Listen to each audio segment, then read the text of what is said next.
1 கொரிந்தியர் 1வது அதிகாரம் 9வது வசனம். 1 Corinthians chapter 1 verse 9. 1 கொரிந்தியர் 1:9 வாசியுங்கள்.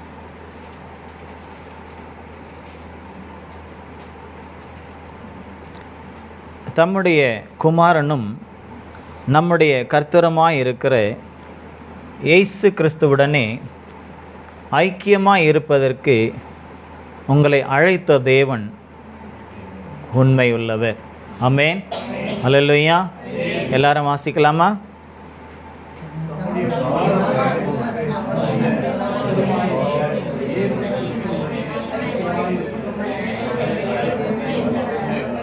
ஆமென்.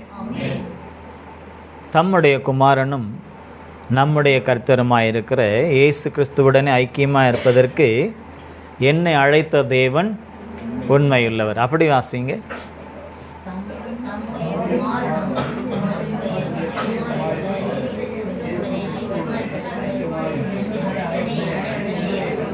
ஆமென். அல்லேலூயா. என்னை அழைத்த தேவன் உண்மையுள்ளவர். ஆமென். அவர் உண்மையுள்ளவர் தான். அந்த உண்மையுள்ளவருக்கு நாம் உண்மையுள்ளவர்களாய் இருக்க வேண்டும் என்பதை அவர் விரும்புகிறார். நம் தலைகளை தாழ்த்தி நாம் செபிக்கலாம். எல்லோரும் செபியும். கர்த்தாவே, என்னோடு கூட பேசும். இந்த வார்த்தையை கொண்டு, இந்த வசனத்தை கொண்டு என்னோடு பேசும் என்று சொல்லி நாம் எல்லாரும் செபிக்கலாம். ஹல்லேலூயா. உம்மை நாங்கள் துதிக்கிறோம் ஆண்டவரே. உம்மை நாங்கள் ஸ்தோத்தரிக்கிறோம். உமக்கு நாங்கள் நன்றி செலுத்துகிறோம். தம்முடைய குமாரனும் நம்முடைய கர்த்தருமாய் இருக்கிற இயேசு கிறிஸ்துவுடனே ஐக்கியமாய் இருப்பதற்கு என்னை அழைத்த தேவன் நீர் உண்மை உள்ளவர் என்பதை ஆண்டவரே, ஒவ்வொரு காலகட்டத்திலும், ஒவ்வொரு சூழ்நிலையிலும், ஒவ்வொரு நாளும் அதை நீர் விளங்கு செய்து கொண்டு வருகிறீர். அதை நாங்கள் உணர்ந்தாலும் உணரவில்லை என்றாலும் அதை நீர் செய்து கொண்டே இருக்கிறீர். ஆனால் இன்றைக்கு அது நாங்கள் இன்னும் அதிகமாய் உணர்ந்து கொள்ள வேண்டும், அதை தெரிந்து கொள்ள வேண்டும் என்று சொல்லி இந்த வசனத்தை நீர் எங்களுக்கு கொடுத்திருக்கிறீர்.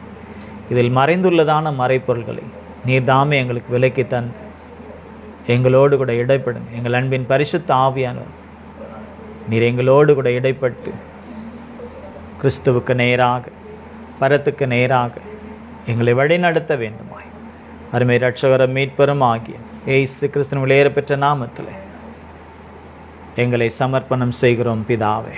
ஆமென். அல்லேலூயா. அல்லேலூயா. அல்லேலூயா. தேவன் நம்மளை அழைத்த தேவன் எப்படிப்பட்டவரா? உண்மையுள்ளவர். ஆமென். அல்லேலூயா. உண்மையுள்ளவர் என்று சொன்னார். அவர் உண்மையுள்ளவர் தான். அதில் எந்த மாற்றமும் இல்லை. நமக்கு செய்வேன்னு சொன்னால் அதையெல்லாம் செய்ய அவர் உண்மையுள்ளவர். செய்ய மாட்டேன்னு சொன்னாலும் அதையெல்லாம் செய்யாமல் இருக்கிறதிலும் அவர் உண்மையுள்ளவர். ஆமென். அல்லேலூயா.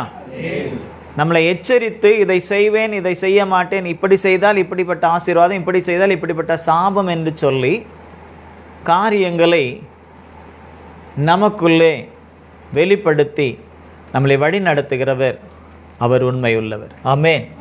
நமக்கு வார்த்தையை கொடுத்து, வசனத்தை கொடுத்து, சத்தியத்தை கொடுத்து, நல்ல ஆலோசனைகளை கொடுத்து நம்மளை நடத்துகிற தேவன் உண்மையுள்ளவர். ஆமென்.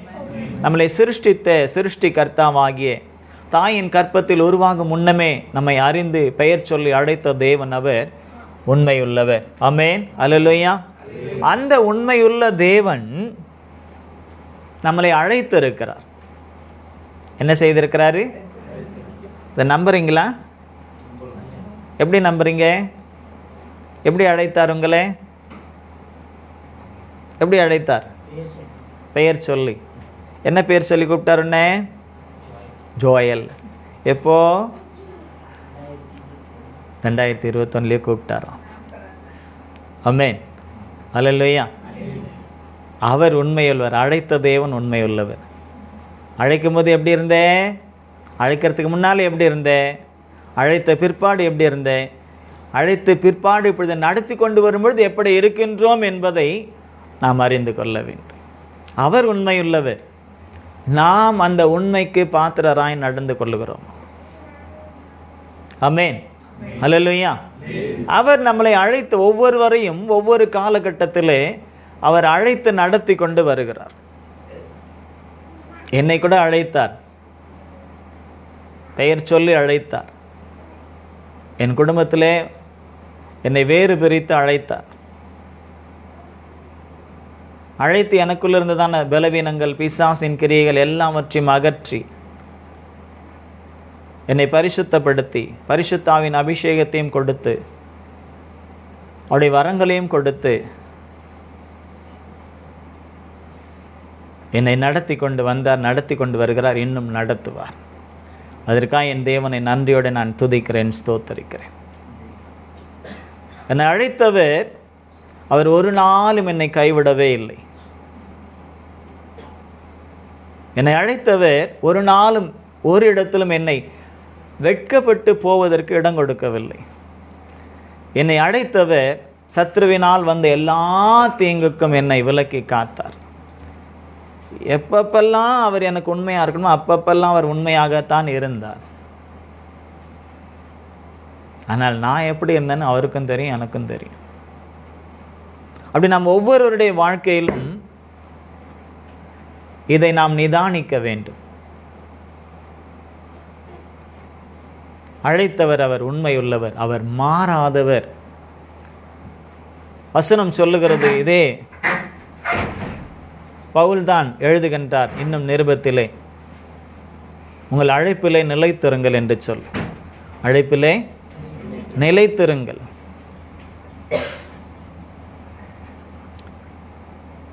எதற்காக அழைத்தாரோ அந்த அழைப்பிலே நாம் நிலைத்திருக்க வேண்டும். ஏனென்றால் அழைத்தவர் எப்படிப்பட்டவரே? எப்படிப்பட்டவரே?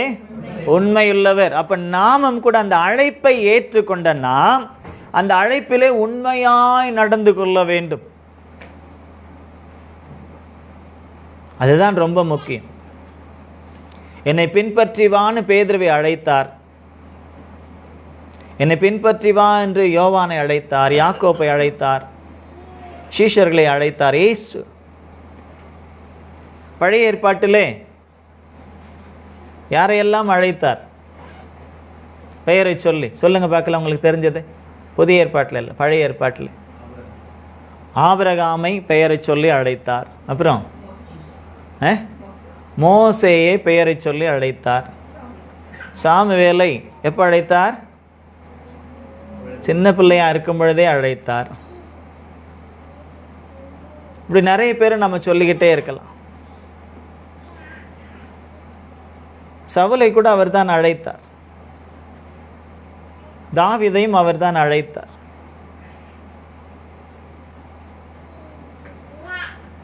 தீர்க்கதரிசிகளை அழைத்தார். எரேமியாவை அழைத்தார், ஏசாயாவை அழைத்தார், தானியேலை அழைத்தார், எல்லோரையும் அவர் அழைத்தார். இவர்களிலே அவருடைய அழைப்புக்கு பாத்திரவான்களாய் நடந்தவர்களும் உண்டு, அந்த அழைப்பை ஏற்று பாத்திரவான்களாய் நடவாமல் அழிந்து போனவர்களும் உண்டு.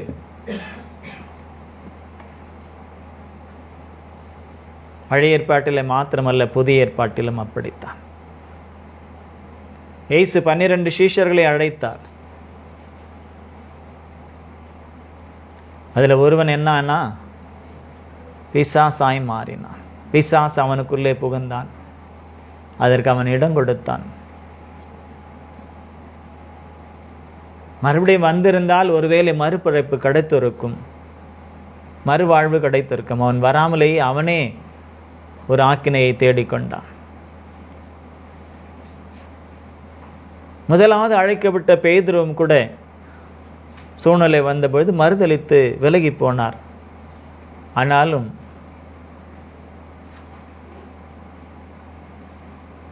இயேசு அவரை தேடிச் சென்று மறுபடியும் அவரை நம்முடைய ஊழியத்திலே நிலைநிறுத்தினார். பிரியமானவர்களே, எப்பொழுது அவர் நம்மளை அழைத்தாரோ அது முதற்கொண்டு நாம் அவருக்காக, அவருடைய நாமத்தின் மகிமைக்காக நாம் என்ன செய்யணும்? உண்மையாய் ஜீவிக்க வேண்டும். அழைத்தார் அழைத்தார் அழைத்தார், எதற்காக அழைத்தார் என்பதை நாம் முதலாவது அறிந்து கொள்ள வேண்டும். பலவிதமான அழைப்புகள் இருக்கிறது, ஆனாலும் பொதுவான ஒரு அழைப்பு எல்லோருக்கும் இருக்கிறது. ஊழியக்காரனாக இருந்தாலும் சரி, விசுவாசியாக இருந்தாலும் சரி, பெரியவர்களோ சிறியவர்களோ, வாலிபர்களோ கன்னிகைகளோ, முதிர் வயதானவர்களோ, கணவன் மனைவியாக உள்ளவர்களோ, விதவைகளோ, யாராயிருந்தாலும் ஒரு பொதுவான ஒரு அழைப்பு, அந்த அழைப்பின் நோக்கம் என்று ஒன்று இருக்கிறது. அதைத்தான் இந்த வசனத்திலே இன்றைக்கு ஆவியானவர் நமக்கு உணர்த்துகிறார். அது என்ன? அந்த வசனத்தை பாருங்கள். தம்முடைய குமாரனும் நம்முடைய கர்த்தருமாய் இருக்கிற இயேசு கிறிஸ்துவுடனே ஐக்கியமாய் இருப்பதற்கு உங்களை அல்லது என்னை அழைத்த தேவன் உண்மையுள்ளவர். எதற்கு அழைத்திருக்கிறாரு? ஐக்கியமாய் இருப்பதற்கு. யாரோடு ஐக்கியமாய் இருப்பதற்கு?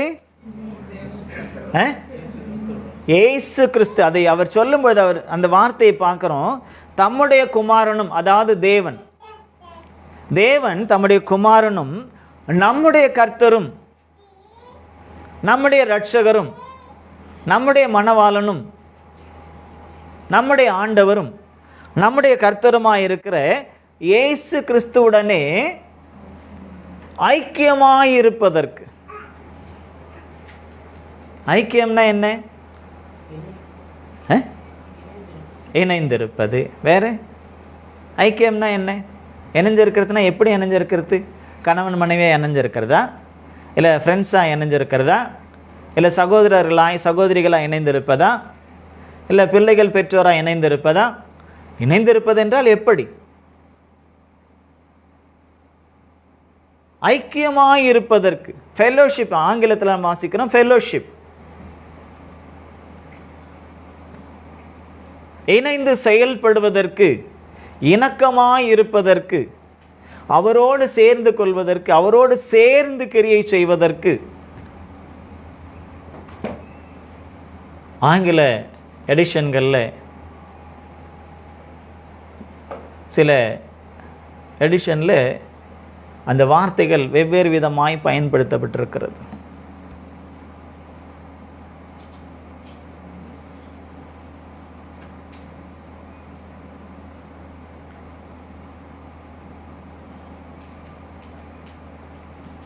ஒவ்வொரு விதத்திலே அதை அவர்கள் அந்த மூல மொழிபெயர்ப்பிலிருந்து மொழிபெயர்த்து அதனுடைய காரியங்களை நாம் பார்க்கும் பொழுது கொஞ்சம் வித்தியாசங்கள் இருக்கிறது. ஒரு எடிஷனில் அந்த ஐக்கியத்தை குறித்து பார்ட்னர் என்று வருகிறது. பார்ட்னர்னா என்ன? பார்ட்னர் பங்குதாரர். லைஃப் பார்ட்னர்னா ஒய்ஃப் தான் லைஃப் பார்ட்னரா அப்படின்னு நம்ம நினச்சி ஏமாந்துடுறோம். அவங்க சொல்லுவாங்க எங்கள் லைஃப் பார்ட்னர் இவருன்னு. அவரும் பாதியில் கைவிட்டு போகிறா இருப்பார். உண்மையிலே லைஃப் பார்ட்னர்னு சொன்னால் அது இயேசு கிறிஸ்து மாத்திரம்தான். ஆமென், அல்லேலூயா.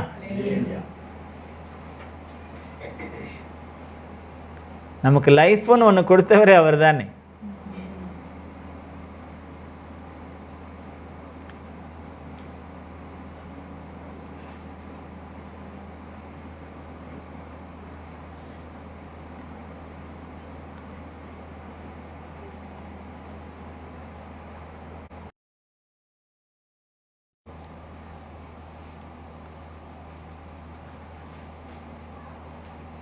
ஃபெல்லோஷிப் என்று ஆங்கிலத்தில் பொதுவாக உள்ள எடிஷனில் அப்படி இருக்கிறது. தமிழில் ஐக்கியம் என்று இருக்கிறது. ஹிந்தியில் எப்படி இருக்கு? ஹிந்தியில் வாசிங்க யாராவது ஒருத்தர். परमेश्वर विश्वास पूर्ण है, उसी के द्वारा तुम्हारे हमारे प्रभु और उसके पुत्र यीशु मसीह की सब संगति के लिए चुना गया है. सब संगति के लिए அப்படின்னா என்ன அர்த்தம்? சங்கதி के लिए எல்லா காரியத்திற்கும்.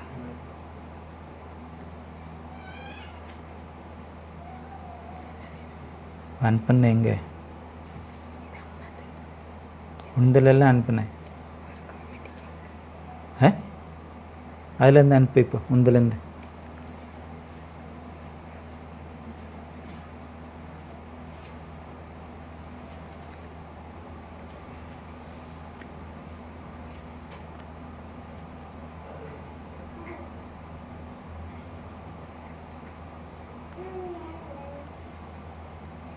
ஐக்கியம் என்றதான அந்த வார்த்தையிலே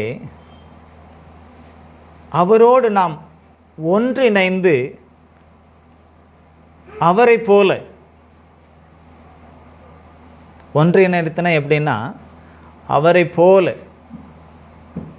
போலவே மாறிவிட வேண்டும். அவருக்குள் நாம் ஒன்றிணைந்து அவரை போலவே மாறிவிட்டால் அங்கே நம்மை வெளிப்படுத்த மாட்டோம். யாரைத்தான் வெளிப்படுத்துவோம்? நம்முடைய கர்த்தராகிய இயேசுவை மட்டுமே வெளிப்படுத்த முடியும். இதுதான் ஐக்கியம். ஒரு 4 பேர் ஒரு ஐக்கியமாக இருக்காங்க, ஒரே ஐக்கியமாக இருக்காங்க, ஒரே மனசோடு இருக்காங்கன்னா அந்த இடத்துல 4 விதமான கருத்துகளுக்கு அங்கே இடம் இருக்காது. 4 விதமான கருத்துகளுக்கு இடம் இருக்காது. அப்படி இருந்துச்சுன்னா சொன்னால் அது ஐக்கியம்னு சொல்ல முடியாது. இப்போ ஐக்கிய கூட்டணி அப்படின்லாம் இருக்குது இல்லையா? பல கட்சிகள் சேர்ந்து கூட்டணி வச்சுருக்காங்க, ஐக்கிய கட்சி ஐக்கிய கூட்டணின்லாம் சொல்கிறாங்க. ஆனால் ஒவ்வொருத்தருக்கும் ஒவ்வொரு சிந்தனை இருக்கும். அதை அவங்கவுங்க நிறைவேற்றணும்னு நினைப்பாங்க. அது ஐக்கியம் அல்ல, சும்மா ஒரு பேருக்கு. அது ஐக்கியம்ன்ற அந்த வார்த்தையை வச்சுக்கிறது ஒரு பேருக்கான. ஒருத்தருக்கு ஒருத்தர் எப்படி இருப்பாங்க? ட்ரெயினில் போகும்போது 3 பேர் சீட்டில் 4 பேர் ஐக்கியமாக இருப்போம் பாருங்கள். எப்படி? அண்ணன் தம்பி கூட அப்படி சேர்ந்து உட்கார மாட்டோம், அக்கா தங்காச்சிங்க கூட அப்படி சேர்ந்து அவ்வளோ இறுக்கி உட்கார மாட்டோம். அவங்க இப்படி தள்ளினா கூட நம்ம அவங்கள தள்ளி தள்ளி தள்ளி தள்ளி என்ன செய்வோம்? விட மாட்டோம் பாரு இடத்தன்னுட்டு அப்படி சண்டையே வரும் சில நேரத்தில். அது என்ன மாதிரி ஆளுன்னா 4 பேர் தாராளமாக உட்காரலாம். ஒருத்தர் 2 பேர் மாதிரி இருந்தால் அங்கே 4 பேர் உட்கார முடியுமா? ரொம்ப கஷ்டம். அங்கெல்லாம் பார்க்கக்கூடாது, இங்கே பார்.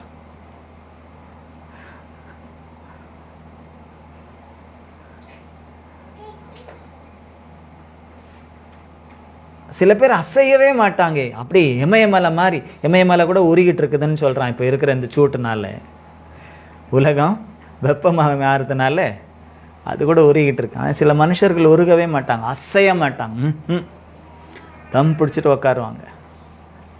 நிறைய வேடிக்கைகளை பார்க்கலாம் நம்ம லோக்கல் ட்ரெயினில். அது ஐக்கியமானா இல்லை. ஒருத்தனுக்கு ஒருத்தன் அவ்வளவு கோபம் இருக்கும் தெரியுமா? உள்ளுக்குள்ளே பொறுமிக்கிட்டே இருப்பான். வெளியே சொல்ல முடியாது, சொன்ன அடி உதவிடும், வெளியே திட்ட முடியாது. ஆனால் உள்ளுக்குள்ளவே கருவிக்கிட்டே இருப்பாங்க. அதல்ல ஐக்கியம். ஐக்கியம் என்று சொன்னால் இந்த ஓப்பன் பண்ணி.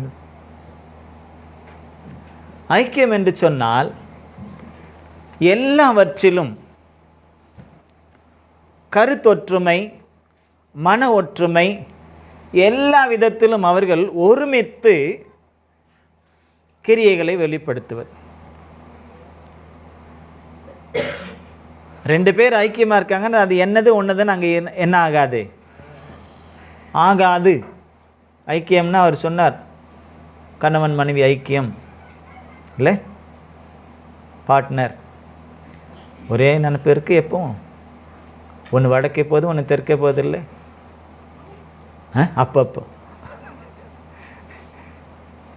தேவைப்படும் போது இணைஞ்சிக்கிறதும், தேவைப்படாத போது விளைவிக்கிறது. அவங்களுக்கு மட்டும் சொல்லலைங்க, எல்லாருக்கும் என்னையும் சேர்த்து தான் சொல்கிறேன். பெரும்பாலும் மனம் ஒருமிக்கவே மாட்டோம்.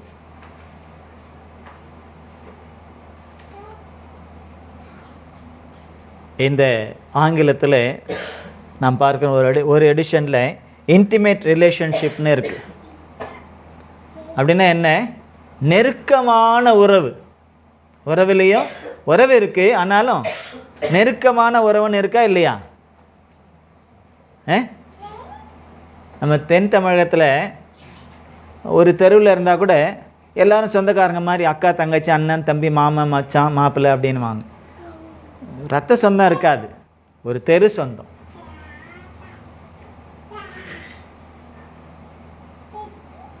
உறவுன்னு சொல்லுவாங்க, ஆனால் நெருக்கமான உறவு. அங்கே இங்கே சொல்லப்படுகிறது இன்டிமேட் ரிலேஷன்ஷிப், நெருக்கமான உறவு. இன்னொரு இடத்துல சொல்லப்படுது பார்ட்னர் என்று சொல்லி, பங்காளி, உடன் பங்காளி. பெரும்பாலும் பங்காளிகளுக்குள்ள சண்டை தான் வரும், பங்காளி சண்டை. ஆமாம், பங்காளிக்கு பல்லில் விஷமா. நீ ஏண்டி சிரிக்க?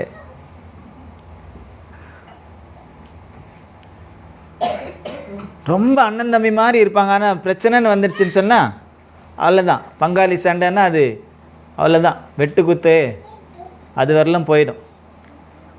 நல்லா இருக்கிற மாதிரி இருப்பாங்க, திடீர்னு பார்த்தா அவ்வளவு பகையை வைத்து கொண்டு ஒரு சின்ன ஒரு அடி இடத்துக்காக அப்படியெல்லாம் இருக்கு. ஆனால் நாம் கிறிஸ்துவோடு பங்காளி ஆகிவிட்டால், கிறிஸ்துவோடு நெருக்கமான உறவு வைத்திருந்தால், அவருடைய கிரியைகள் நமக்குள்ளே வந்துவிடும், நாம் அவரை பிரதிபலிக்க முடியும். இன்னொன்றில் சொல்லப்படுகிறது ஐக்கியம்னா share life with his son. அப்படின்னா என்ன அர்த்தம்? பகிர்ந்து கொள்வது. பகிர்ந்து கொள்வது. அவர் பகிர்ந்து கொடுத்ததினால்தான் இன்றைக்கு நாம் ரட்சிக்கப்பட்டவர்களாய், ரட்சிப்பில் வளர்கிறவர்களாய் காணப்படுகிறோம். எதை பகிர்ந்து கொடுத்தார்? பாவிகளாகி நமக்கு அவருடைய எல்லாவற்றையும், நாம் எதையெல்லாம் இழந்து போனோமோ அதையெல்லாம் அவர் இப்பொழுது பகிர்ந்து கொடுத்தார்.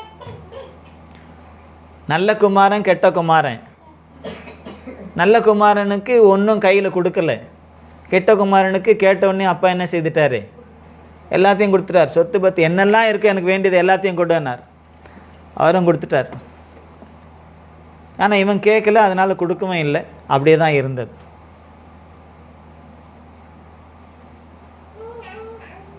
ஷேரை வாங்கினவன் என்ன செய்துட்டான்? சேர்வாரோடு சேர, யார் கூடலாம் சேரக்கூடாது அவன் கூடலாம் சேர்ந்து ஷேர் எல்லாத்தையும் என்ன பண்ணிட்டான்? செலவு பண்ணல, எல்லாத்தையும் இழந்துட்டான். செலவு பண்ணுறது நல்லதுக்கு பண்ணுறது தான் இருக்குது இல்லையா? இருப்பு வைக்கிறதும் இருக்குது.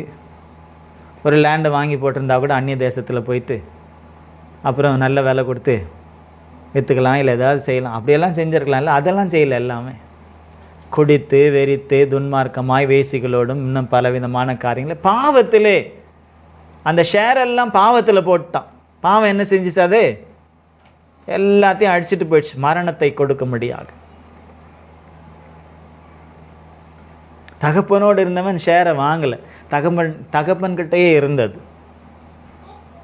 ஆனாலும் அவன் மனசு, அவனுடைய ஷேர் இருந்துச்சு வழிய, ஷேருன்னா என்னமோ அவங்க உழைச்சி சம்பாரிச்சது இல்லை, எல்லாம் அப்பாவுது. ஆனால் இவன் வேலை செஞ்சுருக்கான், வயல்லாமல் வேலை செய்கிறான்.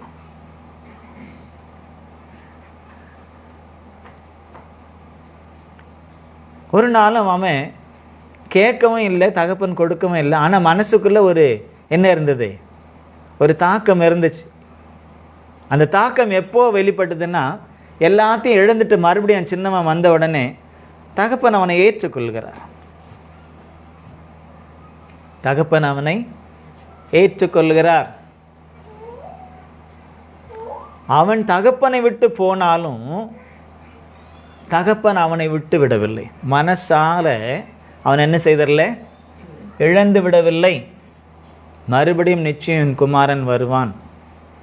அதனால தான் அவன் தூரத்தில் வரும்போது இவர் ஓடுறார். இந்த வசனங்களை நீங்கள் வாசித்து பார்த்தா தெரியும். இவர் ஓடி அவனை கட்டி அணைத்து கொள்ளுகிறார். அப்படின்னா என்ன அர்த்தம்? வழிமேல் விழி வைத்து ஆவலோடு எப்போதும் என் மகன் வருவான் என்று சொல்லி காத்து கொண்டிருந்தார். ஆனால் மூத்தவன் சரி போகிறான், நமக்கு இனி டென்ஷன் இல்லை. அது சகோதரன் போகிறான், திரும்பி உள்ளே வந்தால் எடுக்கக்கூடாதுன்ற தீர்மானத்தில் தான் அவன் இருக்கான். ஏன்னா கோவம், அவன் கேள்விப்படுறான் சில விஷயங்கள் எல்லாம். தம்பி போயிட்டு வெளி தேசத்து ஃபாரினில் போயிட்டு நல்லா யூரின் கூட ஏசியில் போய் பண்ணால் பரவாயில்ல, அவன் பண்ணிகளை மேய்ச்சிக்கிட்டு இருக்கான், வேசிக்கிற இடத்துல அழித்து போட்டான். இதெல்லாம் கேட்க கேட்க இன்னும் கோபம் வருது. அவன் பாவம் செய்தான், துரோகம் செய்தான், இதெல்லாம் கேட்கும்பொழுது கோபம் வருது. அதனால் அவனை இனி எடுக்கவே கூடாதுன்ற தீர்மானத்தில் தான் இருக்கான். ஆனால் அவன் இல்லாத நேரத்தில் அவன் வரான், தகப்பன் அணைத்து கொண்டு உள்ளே கூட்டிகிட்டு போயிடுறாரு. விருந்து கழிப்பெல்லாம் நடக்கிறது. கெட்டவன் உள்ளே வந்துட்டான், நல்லவன் வெளியே நிற்கிறான். உள்ளே போக மனசு வரல, எப்படி அவனை உள்ளே எடுக்கலாம் அப்படின்ற ஆதங்கம், அப்படின்ற கோபம் தகப்பன் மேலே மகனுக்கு வருது. அது மாத்திரமல்ல, அவனுடைய இருதயத்தில் இருந்த ஆதங்கமும் வெளிவருகிறது. ஒரு நாள் கூட என் ஃப்ரெண்ட்ஸுங்களோடு சேர்ந்து ஒரு பார்ட்டி பண்ணுறதுக்கு ஒரு ஆட்டுக்குட்டி கூட நீங்கள் எனக்கு கொடுக்கலையே. எப்படி? ஒரு ஆட்டுக்குட்டி கூட கொடுக்கல. அவனுக்கு எல்லாத்தையும் கொடுத்து அனுப்பிட்டீங்க, அவன் எல்லாத்தையும் இழந்துட்டு இப்போ வந்திருக்கான். அவனுக்கு போயிட்டு கொழுத்த கன்றை அடித்து வைத்திருக்கிறீர்கள், விருந்து வச்சுருக்கீங்க, கலிப்பம் நடனமெல்லாம் நடந்துக்கிட்டு இருக்கு, மியூசிக் பார்ட்டியெல்லாம் நடக்குது, நல்ல பிரியாணியோட ஒரு நல்ல பார்ட்டி. ஆனால் இவனுக்கு போக மனசு இல்லை, வெளியே நிற்கிறான். தகப்பனோடு இருந்தாலும் கூட மனம் ஒட்டாததினாலே தகப்பனோடு அவன் ஐக்கியமாக இருந்தான் என்று நல்லவன் தான், ஆனால் ஐக்கியம் இல்லை. கெட்டவன் இல்லை, நல்லவன் தான், ஆனால் ரொம்ப நல்லவன் இல்லை. சில பேர் நல்லவங்க தான், எது வரலும் சீண்டாத வரையிலும். பாம்பு நல்ல பாம்பு தான், எது வரலும் நம்மளை போடாத வரலும். அதுக்கு ஏன் அந்த பேரை வச்சாங்கன்னு தெரில. அது என்ன விஷம் இல்லாததான், அவ்வளோ விஷம் இருக்குது. ஆனால் அது பேர் நல்ல பாம்பு. தண்ணி பாம்பெல்லாம் கடிக்கும், நாய் மாதிரி கடிக்கும், ஆனால் விஷம் கிடையாது. கொஞ்சம் சுண்ணாம்பு வச்சு தடவைனா சரியாக போயிடும். அது ஊரில் போயிட்டு கிணத்துல குளிக்கிறவங்களுக்கு தெரியும். நாய் பிடுங்குற மாதிரி பிடுங்க, ஆனால் ஒன்றும் செய்யாது. அது நல்ல பாம்பு இல்லை. இது கொத்துனா விஷம், உடனே நொப்ப நிறைய தள்ளும், ஷாம்பு போட்ட மாதிரி. ஆனால் அது நல்ல பாம்பு. அப்படிதான் சில பேர் நல்லவங்க தான், பங்காளின்னா பல்லில் விஷம்ன்ற மாதிரி நல்லவங்க தான். ஆனால் எப்போ கடிச்சாங்கன்னா விஷம் ஏறும்னு நமக்கே தெரியாது.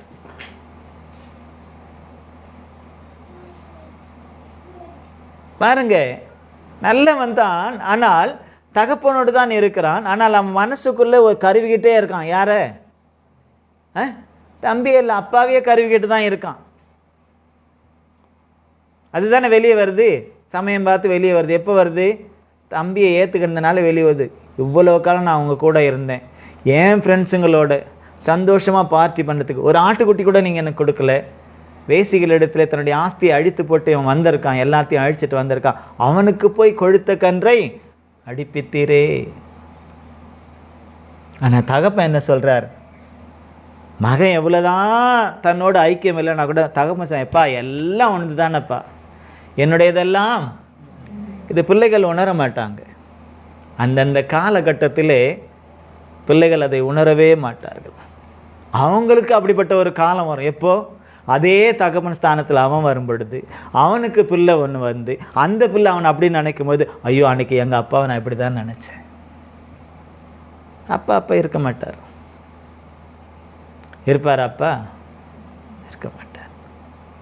காலம் கடந்து அப்பாவை நினைச்சு பிரயோஜனம் என்ன இருக்கு?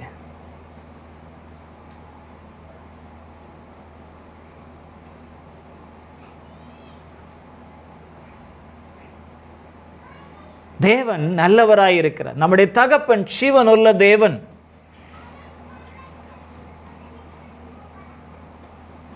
அவர் அனாதி தேவன், எப்பவுமே இருக்கிறவர், எட்டர்னல் காட், நிரந்தரமானவர்.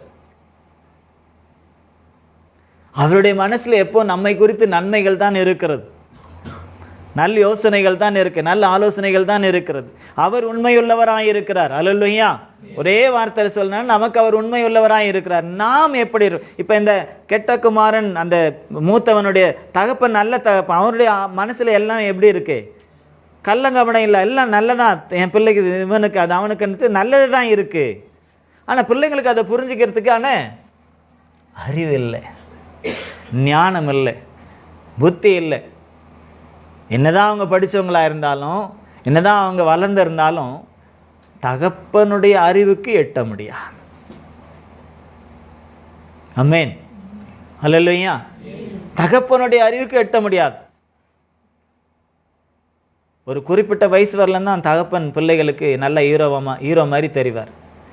அதுக்கப்புறம் இவன் பெருசாக அவர் வில்லன் ஆயிடுவார், இவர் ஹீரோ ஆவார். இவர் ஹீரோ ஆகிறதுக்கு காரணமே அவர் தான். எல்லாம் அவரது தானே. போடுறதுலேருந்து, சாப்பிட்றதுலேருந்து, உடுக்கிறதுலேருந்து, போகிறதுலேருந்து, படிக்கிறதுலேருந்து, வர்றதுலேருந்து எல்லாமே வெளிப்பகட்டாய் அவன் காண்பிக்கக்கூடிய எல்லாமே, அவன் சரீரத்தில் இருந்து எல்லாமே அதன் தகப்பனுடையது தானே. அப்ப பரம தகப்பன் இப்படித்தான் நமக்கு இருக்கின்றார். அவர் எப்பொழுதுமே நம்மோடு ஐக்கியப்பட்டவராய் தான் இருக்கின்றார். நாம் அவரோடு ஐக்கியப்பட்டு இருக்கிறோமா? Share life with his son. இயேசு கிறிஸ்துவுடன் வாழ்க்கையை பகிர்ந்து கொள்ள உங்களை அவர் அழைத்திருக்கிறார். நம்ம யார் யார் கூடவே பகிர்ந்துக்கிறோம் வாழ்க்கையை? இந்த உலகத்துல யார் யார் கூடவே பகிர்ந்து கொள்றோம் வாழ்க்கையை?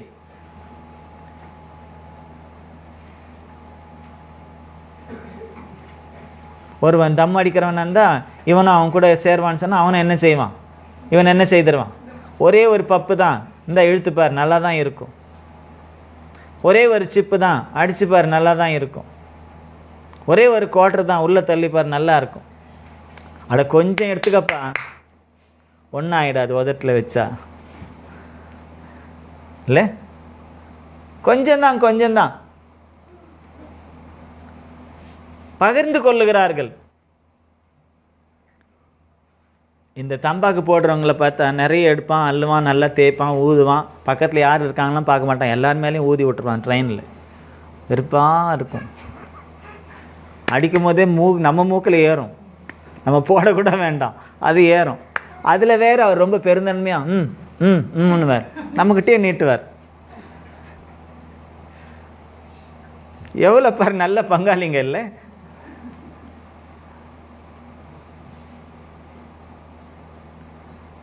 ஒரு காணொலியை பார்த்தேன்.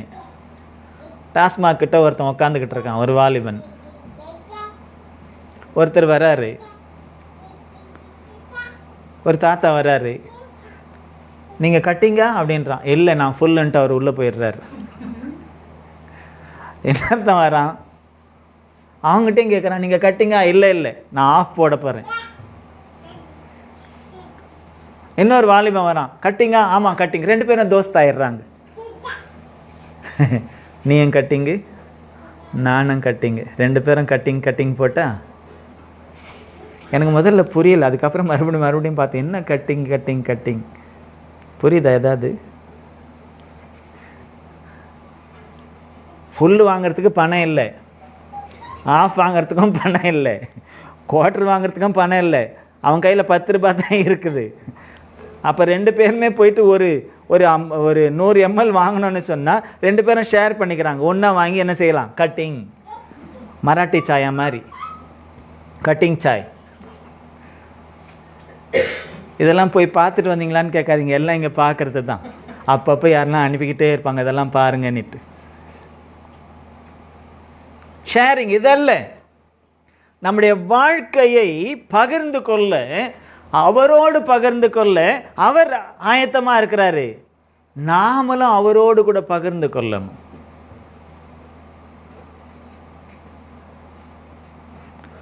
கணவன் மனைவி புது பெண், புது மாப்பிள்ளை எப்படி இருப்பாங்க? அவ்வளோ ஐக்கியமாக இருப்பாங்க.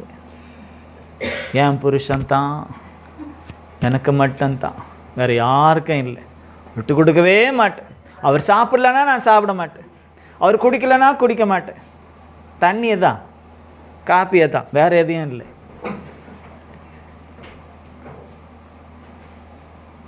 அவர் யாரும் ஒன்றும் சொல்லிடக்கூடாது. இது ஆரம்பம், ஆனால் அதுதான் உண்மைன்னு நினச்சிடக்கூடாது. அதுதான் உண்மைன்னு இவரும் தாங்குவார், அவங்களும் தாங்குவாங்க. தாங்கி தாங்கி தாங்கி அதுக்கப்புறம் ஒன்று பெற்றதுக்கப்புறம் கொஞ்சம் கேப் வரும். தள்ளிப்போ, பிள்ளையை பார்க்கணும், பக்கத்தில் வராதே, பிள்ளையை பார்க்கணும். நடுவில் என்ன வந்துருச்சு? இதுக்கு இவங்களுக்கு பிள்ளை, அவருக்கு தொல்லைன்னு ஆயிடும்.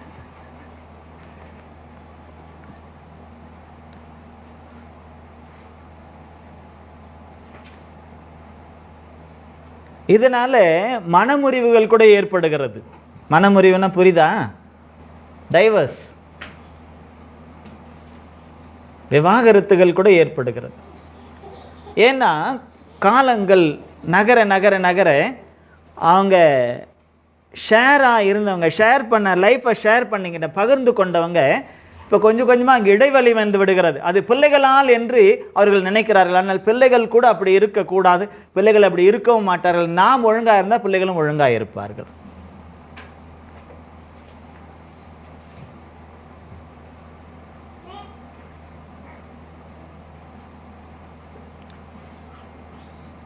சில பேர் சொல்லுவாங்க, பிள்ளைங்க பெருசாகிடுச்சு, தள்ளி போங்க, தனியாக போய் படுங்க. பெருசான என்ன, நீ 2 பேரும் கணவன் மனைவி தானே. பேர பிள்ளைங்க வந்துடுச்சு, போ போ போ போ, பக்கத்துலேயே வரக்கூடாது. பேர பிள்ளைங்களுக்கு வந்தால் நீங்கள் கணவன் மனைவி தானே. இது நாம வேதம் போடவில்லை இப்படிப்பட்ட சட்டத்திட்டத்தை. இது மனுஷர்களுடைய சட்டத்திட்டங்கள், மனுஷருடைய கண்ணிகள்.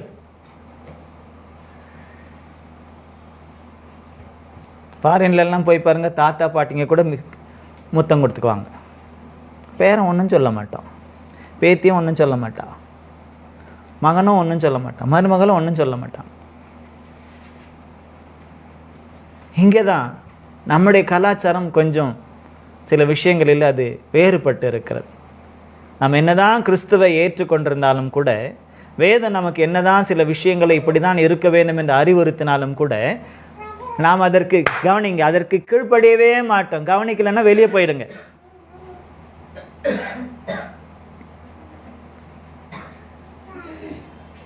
வேதம் நமக்கு எவ்வளவு காரியங்களை அறிவுறுத்தினாலும் அதெல்லாம் எனக்கு நான் என் கல்ச்சர்லேயே தான் நான் இருப்பேன்னு சொன்னால் நீ கிறிஸ்துவுக்குள்ளே இல்லைன்னு அர்த்தம். கிறிஸ்துவோடு ஐக்கியமாயிட்டா வேதம் என்ன சொல்லுதோ அதைத்தான் கேட்க வேண்டும். ஊரம் உலகமோ நம்ம கல்ச்சரெல்லாம் தூரம். நாம் அழைக்கப்பட்ட நிலைமையில நிலைத்திருக்கணும். நம்மளை அழைத்திருக்கிறவர் எதற்காக அழைத்திருக்கிறாரோ அதிலே நாம் உறுதியாக இருக்க வேண்டும். அழைக்கப்பட்ட பின்பு நாம் யாரோடு எப்படி இருக்க வேண்டும் என்று வேதம் நமக்கு அறிவுறுத்துகிறதோ அதற்கேற்றாற் போல் நடந்தால் மட்டும்தான் பரலோகம். இல்லைன்னா நம்ம பரலோகத்திற்கு போக முடியாது, பூமியிலையும் இருக்க முடியாது. இங்கேயே தோலை உரிச்சுன்னு 90 வயசு இருக்கலான்னு நினைக்க முடியாது. இந்த பூமி அழிவுக்கு நேராக ஓடிக்கிட்டே இருக்கு, அக்னிக்கரையாக வைக்கப்பட்டிருக்கு. எல்லாம் பயந்துக்கிட்டே இருக்கான். பூமி வெப்பமாவது. ஏன் வெப்பமாவதுன்னு தெரியல. எதெல்லாம் அழிக்கக்கூடாது அதெல்லாம் அழிச்சுக்கிட்டு, எதெல்லாம் செய்யக்கூடாது அதெல்லாம் செஞ்சுக்கிட்டு, எதெல்லாம் பூமியில் ஸ்டோரேஜ் பண்ணக்கூடாது அதெல்லாம் ஸ்டோரேஜ் பண்ணிக்கிட்டு இருந்தால் அப்படி தான் நடக்கும். சில விஷயங்களை கர்த்தர் என்ன சொல்லுகிறார், வேதம் என்ன சொல்லுகிறதோ, நம்முடைய அழைப்பு என்னவோ, எதற்காக அழைக்கப்பட்டிருக்கோமோ அதிலே நாம் நிலைத்திருக்க வேண்டும். அந்த அழைப்பிலே நாம் நிலைத்தில்லாமல் விலகி போவோம் என்று சொன்னால் மரணம் நிச்சயம். எல்லாருக்கும் மரணம் உண்டு, இளைப்பாறுதல் உண்டு. நான் அந்த மரணத்தை சொல்லவில்லை. தேவனை விட்டு, பரலோகத்தை விட்டு சிதறடிக்கக்கூடிய ஒரு மரணம் இருக்கிறது. அது பிரித்து விடும், ஐக்கியத்தை விட்டு பிரித்து விடும், தேவனை விட்டு பிரித்து விடும். இங்கே 5 பிள்ளைங்களுக்கு மேலே இன்னும் 2 பிள்ளை இருந்துச்சு. கருப்பு வெள்ளை ஒரு பிள்ளை, பூனை. ஆமாம், இவங்களுக்கெல்லாம் அண்ணன். அது இப்போ இல்லை, போயிட்டு. முந்தா நேற்று படுக்கும்போது ஆயிட்டு 12 மணி ஆயிட்டு. அது வெளியே இருந்தது இந்த ஜன்னல் வழியாக. அப்போ பார்த்து அங்கே படுத்துட்டு இருந்துச்சு. சரின்னு ஜன்னலெல்லாம் க்ளோஸ் பண்ணுறதுனால உள்ளே இழுத்து உள்ளே விட்டுட்டு கதவை க்ளோஸ், அந்த ஜன்னலெல்லாம் க்ளோஸ் பண்ணிட்டேன்.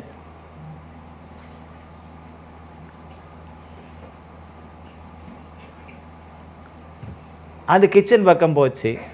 அங்கே திறந்துருக்கோம், மறுபடியும் என்ன செஞ்சிச்சு அது, அப்படி கீழே குதிச்சு அங்கே போயிட்டு அங்கே ஒரு கட்டச்சோறு இருக்கு பாருங்க, அது மேலே படுத்துக்கிச்சு. நான் எல்லாம் க்ளோஸாக இருக்குன்னு சொல்லிட்டு இங்கே க்ளோஸ் பண்ணிட்டேன்னு அது உள்ளே தான் இருக்குன்னு நினச்சேன். அதுக்கப்புறம் பார்த்தா சத்யா சொன்னால் அங்கே மறுபடியும் வெளியே போயிட்டாது அப்படின்னா. பார்த்தேன், கூப்பிட்டேன், மேலே பார்த்துச்சு, கூப்பிட்றதெல்லாம் பார்த்துச்சு. சரி, நானும் கதவை பூட்டாமல் திறந்து விட்டுட்டு அப்படி வச்சுட்டு சரி வந்துடும்னு நினச்சிட்டு வந்துட்டேன். ஆனால் அடுத்த நாள் அது அங்கே கச்சரா அது எப்படி இறந்துச்சுன்னு தெரியல, நாய் பிடிச்ச மாதிரியும் தெரியல, மனுஷர்கள் யாராவது அடித்தாங்களோ அதுவும் தெரியலை. அங்கே கொண்டு போயிட்டு போட்டிருக்கு. அது காலையில் வேலைக்கு போகும்போது கிறிஸ்டல் பார்த்துட்டு கொண்டு வந்து 5:30 மணிக்கு வீட்டில் வச்சுட்டு அவன் போயிட்டான். பாருங்க, தேவன் இப்படி தான் நம்மோடு கூட போராடுகிறார். தாயும் தகப்பனும் கூட இப்படி தான் பிள்ளைகளிடத்திலே போராடுகிறார்கள். ஆனால் பிள்ளைகளுக்கு அது தெரிவதில்லை. கதவை அடைக்க போகிறேன், வெளியே கதவை அடைச்சிட்டேன், ஏற்கனவே வெளியே இருந்தது, அது அங்கே படுத்துக்கிட்டு இருந்ததுன்னு சொல்லிட்டு அதை பார்த்துட்டு சத்யா தான் சொன்னால் அது பார்ப்ப அங்கேயே படுத்துட்டுக்குன்னா அப்புறம் உள்ளே கூப்பிட்டு அதை வச்சுட்டு இது பண்ண மறுபடியும் அது வெளியே போகிறதுக்கு அவசியம் இல்லை, எல்லாம் முடிஞ்சிடுச்சு. நம்ம எப்படி சாப்பிட்டு எல்லாம் முடிச்சோமோ அதே மாதிரி அதுங்களும் சாப்பிட்டு எல்லாம் முடிச்சிட்டாங்க. தூங்க வேண்டியது தான், அவங்க என்ன வேட்டைக்கு போக போகிறதில்ல. ஆனால் அதுக்கு அங்கே போயிட்டு உக்காந்துக்கிட்டு அழகாக உக்காந்துக்கிட்டு பார்த்துக்கிட்டு அங்கே சீக்கிரமாக யாரும் தூங்க மாட்டாங்க. அந்த முஸ்லீம்ங்க யாரும் சீக்கிரமாக அவ்வளோ தூங்க மாட்டாங்க. அங்கே பிள்ளைங்கள்லாம் விளையாட்டுருங்க, உட்காந்து பார்த்துருக்கு. நானும் கூப்பிட்டு பார்த்தேன், வரல. யூஸ்வலாக அப்படி இருந்துச்சுன்னா கீழே போயிட்டு மறுபடியும் இழுத்து உள்ளே சாத்திடுவேன் நான். அன்றைக்கி சரி போட்டோம் வரோம் அப்படின்ட்டு விட்டேன். ஆனால் அது இல்லாமல் போச்சு. இதிலிருந்து நாம் கற்றுக்கொள்ள வேண்டும். நம்மை அழைத்த தகப்பன் இப்படி தான் அநேக நேரம் நாம் வழி விலகி போகும்பொழுது நம்மளை இழுத்து உள்ளே அவர் சேர்த்து கொள்ளுகிறார். ஆனால் ஏதாவது கேப் கிடச்சா மறுபடியும் நம்ம வெளியே போகும்பொழுது வெளியே எதுதான் காத்துக்கிட்டு இருக்கு? மரணம் தான் காத்து கொண்டிருக்கு. அது மறிக்க வேண்டிய வயசு இல்லை, அது மறிக்கிறதுக்கான எந்த நோயும் இல்லை, எந்த சான்ஸும் இல்லை. ஆனால் அது போயிட்டு காரணம் என்ன? இருக்க வேண்டிய இடத்துல இருக்கும். எப்பவுமே வெளியே இருக்கணும்னு நினச்சா கர்த்தருக்குள் இல்லாமல் நம்ம வெளியே இருந்தாலே மரணம் எப்பொழுது வேணும். அதாவது நான் சொல்வது எல்லோருக்கும் வரக்கூடிய மரணத்தை அல்ல, அதுவும் கூட வந்துவிடும். ஆனால் அதைவிட முக்கியமான ஒன்று தேவனற்ற தன்மையிலே நம்மை தள்ளிவிடக்கூடியது. அது மோசமான மரணம். அது அந்த மரணத்தோடு இன்னொரு மரணத்தை அவர்கள் அந்த இலைப்பாதலுக்குள்ளே போவாங்கன்னு சொன்னால் அவங்களுக்கு விமோசனமே கிடையாது. இதை ஒவ்வொரு பிள்ளைகளும் அறிந்து கொள்ள வேண்டும், பெற்றோர்களும் கூட உணர்ந்து கொள்ளணும். வெளியே இருக்காங்களா? நான் அதான் நினைக்கிறேன், ஒருவேளை நான் கீழே போயிட்டு மறுபடியும் அது உள்ளே இழுத்துட்டு வந்து கதவை சாத்தி இருந்தால் போயிருக்காதோ, அந்த ஆதங்கம் இருந்துக்கிட்டே இருக்கு, மனசில் வலியாக இருந்துக்கிட்டே இருக்கு. அப்போ ஒரு பூனைக்கே இப்படி நம்முடைய மனசு ஆதங்கப்படுது, வலிக்குதே. வசனம் சொல்லுகிறது நம்முடைய ஆத்மா விலையேற பெற்றதான். ஆமென், அல்லேலூயா. மனுஷன் உலகம் முழுவதையும் ஆதாயப்படுத்தி கொண்டாலும் தன் ஆத்மாவை நஷ்டப்படுத்தினால் அவனுக்கு லாபம் ஒன்றும் இல்லை. அதை அப்போ எவ்வளவு உயர்வானது! அதற்காக அவர் ரத்தம் சிந்தி இருக்கிறார், ரத்தம் சிந்தி மீட்டு இருக்கிறார். அந்த ஆத்மாவை குறித்து நாம் கவலையற்று இருப்போம் என்று சொன்னால்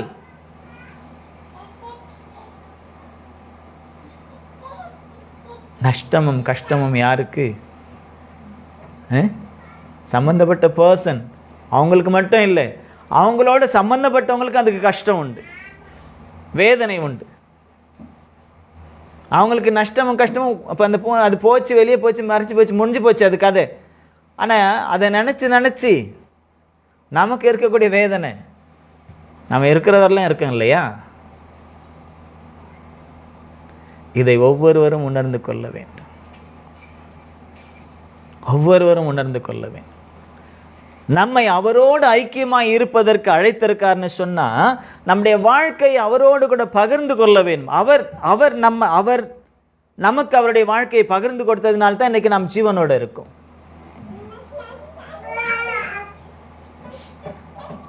அவர் எதை நமக்கு பகிர்ந்து கொடுக்கல? ஆவியை பகிர்ந்து கொடுக்கலையா, ஆத்மாவை பகிர்ந்து கொடுக்கலையா, சரீரத்தை பகிர்ந்து கொடுக்கல. பகிர்ந்து கொடுக்கறதுனா என்ன பிச்சு கொடுக்கறது இல்லை, அதுவும் உண்மைதான். என் சரீரத்தை பிக்க கொடுத்தேன்னு சொல்றார். எனக்காய் பிற்கப்பட்ட சரீரம்னு சொல்லிட்டு நினைவு கூர்ந்து நம்ம பந்தியம் எடுக்கிறோம். எனக்காய் சிந்தப்பட்ட ரத்தம்னு ரத்தத்தையும் குடிக்கிறோம், அவர் நினைவு கூர்ந்து. அவருடைய ஆத்மா பிக்கப்பட்ட வியாகுலம் நம் நிமித்தம் எல்லாத்தையும் நமக்காக ஷேர் பண்ண, நாம் அவருக்காக எதை ஷேர் பண்றோம்? நம்ம நினைச்சுக்கிறோம் நம்ம எல்லாம் ரொம்ப உண்மையா இருக்கோம் ஆண்டவருக்குள்ள அப்படின்ட்டு. நாம் எதற்காய் அழைக்கப்பட்டிருக்கிறோம் என்பதை மறந்து விடுகிறோம்.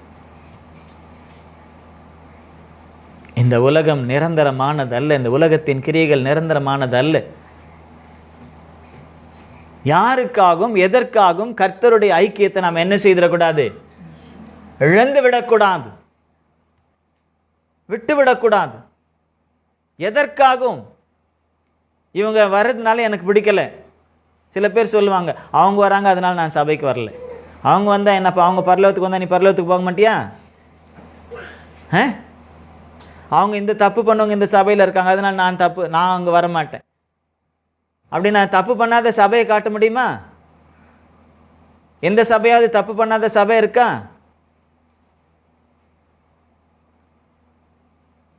இந்த உலகத்தில் இருக்கா? அப்படிப்பட்ட சபை இருந்தால் சொல்லுங்க.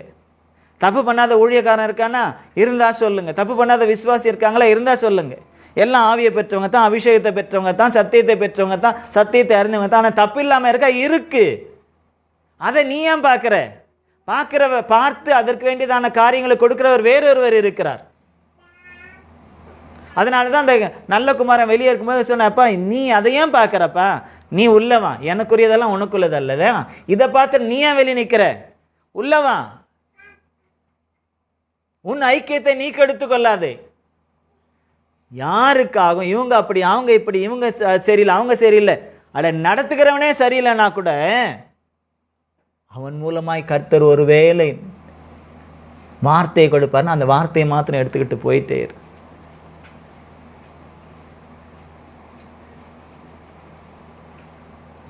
சரியில்லைன்னா வார்த்தையை கொடுக்க மாட்டார். ஆனால் நாம் ஏதோ ஒரு காரியம் நிகழ்வுகள் நடந்திருக்கும், அது கர்த்தரோடு அவன் ஒப்புரவாகியும் சரியாக அவன் போயிட்டுருப்பான். ஆனால் நாம் தான் என்ன செய்துட்ருப்போம்? தப்பு பண்ணவங்க கூட சில நேரத்தில் கர்த்தர்கிட்ட மன்னிப்பு கேட்டு ஒப்புரவாகி போயிடுவாங்க. ஆனால் குற்றம் சாட்டிக்கிட்டே இருக்கிறவங்க என்ன செய்யணும்? சாட்டிக்கிட்டே இருப்பாங்க. அதனால அவங்க தான் இடறி போவாங்க, அவங்க தான் அபிஷேகம் இல்லாமல் போவாங்க, அவங்க தான் ஆவி இல்லாமல் போவாங்க, அவங்க தான் சத்தியம் இல்லாமல் போவாங்க, அவங்க தான் ஐக்கியம் இல்லாமல் போவாங்க. நாம் எதற்காகவும் அவருடைய ஐக்கியத்தை நாம் என்ன செய்திடக்கூடாது? நம்முடைய பங்களிப்பை விட்டுவிடவே கூடாது. நம்முடைய பங்களிப்பை விட்டுவிடவே கூடாது. எதற்காகவும்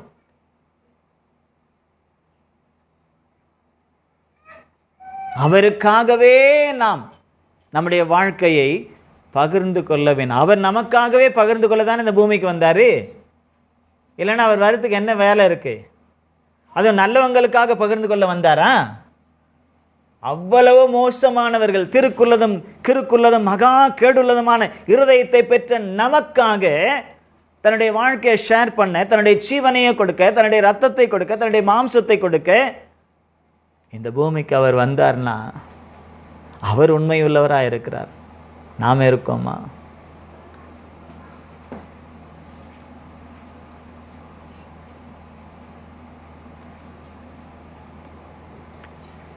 இன்னொன்னும் சொல்லப்படுது, wonderful friendship with his son. Wonderful friendship with his son. சாதாரண நட்பு அல்ல. நமக்கு நிறைய நட்பு வட்டாரங்கள் இருக்குது, ஃப்ரெண்ட்ஸு நமக்கு இருப்பாங்க. ஆனால் அந்த ஃப்ரெண்ட்ஸ் எல்லாம் யாருன்னு யோசித்து பார்த்தா அவங்களுக்கும் கர்த்தருக்கும் சம்பந்தமே இருக்காது.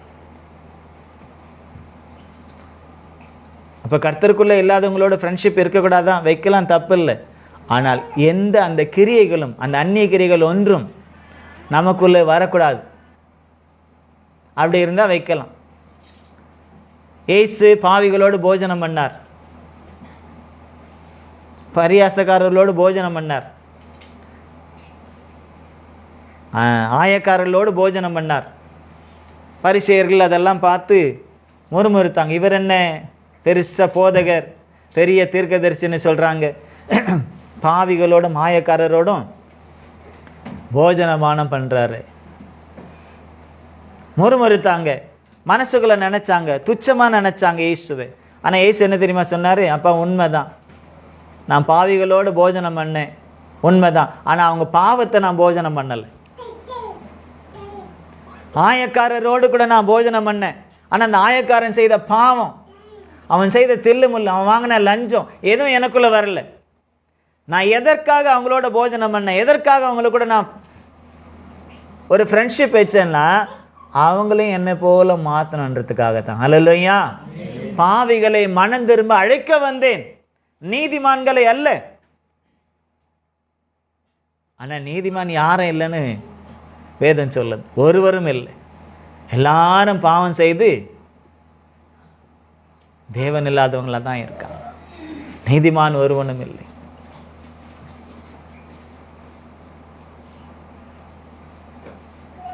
அப்போது ஒருத்தரோட நம்ம இந்த பூமியில் உள்ளவங்க கர்த்தர் இல்லாதவங்களோடு கூட நம்ம பழகுறோம், பேசுகிறோம், ஒரு ஃப்ரெண்ட்ஷிப் இருக்குதுன்னு சொன்னால் ஒரே ஒரு காரணம் தான் இருக்கணும், அவங்களை கர்த்தருக்குள்ளே கொண்டு வருவதற்காக. அல்லேலூயா.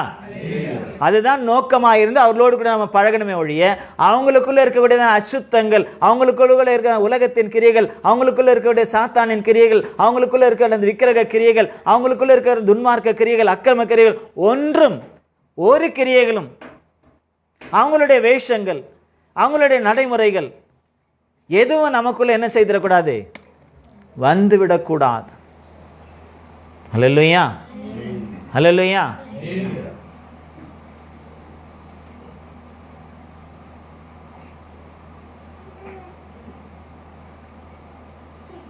உங்கள் ஃப்ரெண்ட்ஸ் எப்படி, உங்களுடைய ஃப்ரெண்ட்ஷிப் எப்படி? ஆனால் தேவனோடு ஃப்ரெண்ட்ஷிப் வச்சா அது நமக்கு என்ன சொல்கிறது, அது ஒரு மேன்மையான ஒன்று. ஆபிரகாம், தேவன் சொன்னார் என்னுடைய சிநேகிதன்னு சொன்னார். ஆபிரகாம் என்ன சொன்னார்? சிநேகிதன், சிநேகிதன் என்று பெயர் பெற்றார். அப்போ அந்த அளவுக்கு தேவன் மேல் அவருக்கு ஒரு அந்த ஈர்ப்பு இருந்தது. ஃப்ரெண்ட்ஷிப் வர்றதுக்கு காரணமே என்ன? ஒருத்தர் மேல் ஒருத்தருக்கு அந்த ஈர்ப்பு, ஏதோ ஒன்று கவர்ந்து விடும். மனம் ஒத்து போகும். மனம் ஒத்து போகாமல் ஃப்ரெண்ட்ஷிப்பாக இருக்க முடியாது. மோசேயை குறித்தும் சொல்லப்படுகிறது. தேவன் மோசையோடு எப்படி பேசினாரா? எப்படி முகமுகமா? ஒரு நண்பனோடு பேசுவதை போல. ஃப்ரெண்டாக இருக்கிறவங்க தலையை திருப்பிட்டு பேசுவாங்களோ, குண்டியை ஒருத்தர் இப்படி திருப்பிக்கிட்டு பேசுவாங்க. ஃப்ரெண்ட்ஷிப் எப்படி இருக்கும்? ஒரே தட்டில், ஒரே டம்ளரில், மாமா மச்சான் அவன் இவன் என்னெல்லாம் சொல்லணுமோ அத்தனையும் வரும். பரியாசம் பண்ணிக்குவாங்க, திட்டிக்குவாங்க, என்ன வேணாலும் செய்வாங்க, அடிச்சுக்குவாங்க. ஆனால் ஒன்றா தான் இருப்பாங்க. இவனுக்கு ஒன்றுன்னா அவனுக்கு விட்ட மாட்டான், அவனுக்கு ஒன்றுனா இவன் விட மாட்டான். இப்படி இருந்தாங்களாம் யாரு? மோசேயும் தேவனும். கர்த்தருக்கு ஒன்றுன்னு, கர்த்தரை யாராவது ஒன்று சொல்லிட்டா மோசேக்கு உருன்னு கோபம் வந்துடும். சாந்தமுள்ள மனுஷன், வசனம் சொல்லுது பூமியிலேயே அவர் தான் சாந்தமுள்ள மனுஷன். ஆனால் அந்த சாந்தமுள்ள மனுஷனுக்கு கர்த்தரை குறித்து, அவருடைய ஃப்ரெண்டாகிய கர்த்தரை குறித்து யாராவது ஏதாவது சொல்லிட்டாங்கன்னா, மாறாட்டம் பண்ணிட்டா உடனே கோவம் வரும். எதுவாக இருந்தாலும் தூக்கி போட்டு உடைச்சிருவார். அல்லேலூயா. எதுவாக இருந்தாலும் தூக்கி போட்டு உடைச்சிருவார். தேவனுக்கு தன்னுடைய ஃப்ரெண்டுக்கு காண்பிக்கக்கூடிய ஒரு வைராக்கியம். அவர் என்ன லேசா? அவருடைய ஃப்ரெண்டாகிய தேவன் என்ன லேசா? மோசேக்கு தெரியாமல் 2 பேர் பேசிட்டாங்க. மோசே காதுக்கு அது போல, மோசே காதுக்கு போல, மோசையை பற்றி தவறாக பேசிட்டாங்க, முறுமுறுத்துட்டாங்க. ஆனால் ஃப்ரெண்டுக்கு வந்துச்சு கோவம். மோசையினுடைய ஃப்ரெண்டுக்கு கோவம் வந்துச்சு. உடனே கூப்பிட்டார், வாங்க அப்படின்ட்டு. மோசையும் கூப்பிடுறாரு. முறுமுறுத்த இத்தனைக்கும் பார்த்தா வேற யாரும் இல்லை, சொந்தம்தான், ரத்த சொந்தம், உடன் பிறந்த சகோதரனும் சகோதரியும் தான். ஆனால் ஃப்ரெண்ட்ஷிப்பில் இதெல்லாம் இல்லவே இல்லை. நீ யாருன்னா இரு, என் ஃப்ரெண்டை விதமாக நீ பேசக்கூடாது.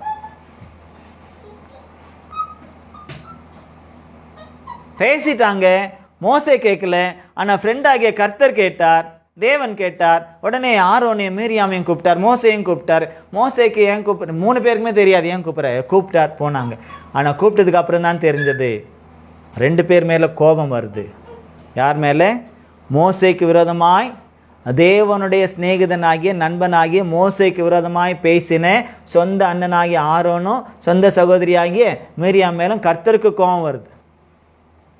அவங்க சொல்லலாம், இல்லை என் சகோதரனை தானே பேசினாண்டவர், உங்களுக்கு என்ன அதை பற்றி, உங்க வேலையை பார்த்துட்டு போங்க, சொல்ல முடியுமா? சொன்ன ஃப்ரெண்டு ஒத்துக்குவாரா?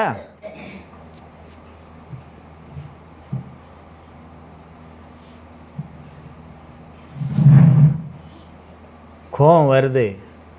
அந்த கோபம் அதிகமாக பேசின மீரியாம் மேலே வருது. அவள் குஷ்டரோகியாய், வியாதி. அப்போ அன்னைக்கு குஷ்டம்னு சொன்னால் ஒரு பெரிய, அது பெருவியாதி. அதை கேவலமாக நினைப்பாங்க, அருவருப்பாக நினைப்பாங்க. மென் குஷ்டம்.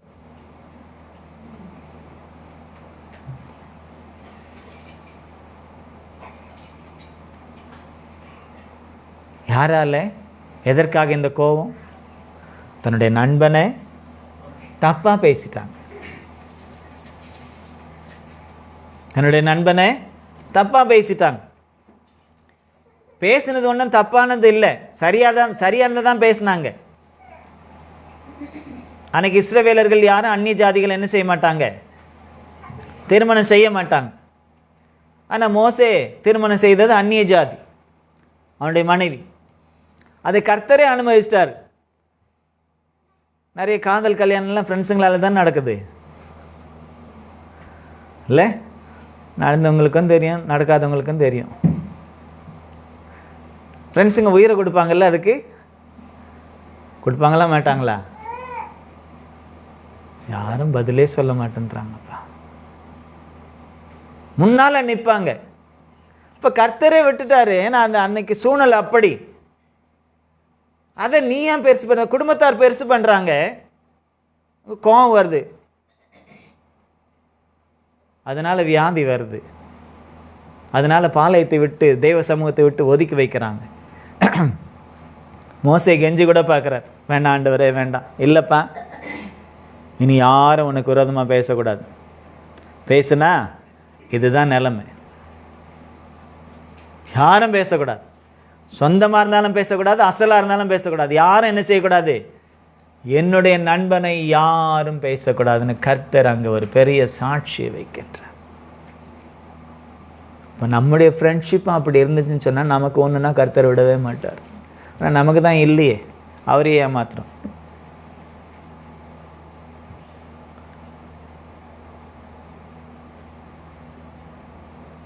ஃப்ரெண்ட்ஷிப் மாறிக்கிட்டே இருக்குது. ஆணுக்கும் மாறுது, பெண்ணுக்கும் மாறுது, மாறிக்கிட்டே இருக்கு. நிரந்தரமான ஒரு இது இல்லை.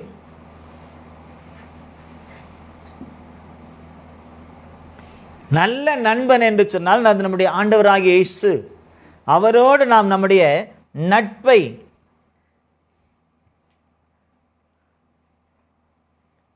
பகிர்ந்து கொள்ள வேண்டும்.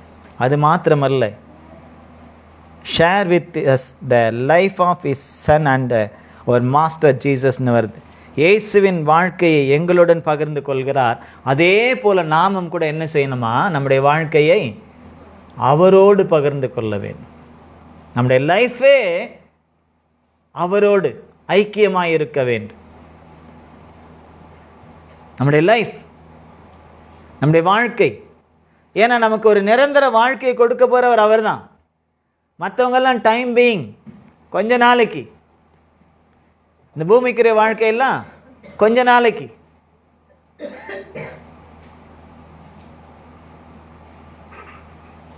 பெற்றோர் பிள்ளைகள் என்ற அந்த வாழ்க்கையாக இருந்தாலும் சரி, கணவன் மனைவி என்ற அந்த வாழ்க்கையாக இருந்தாலும் சரி,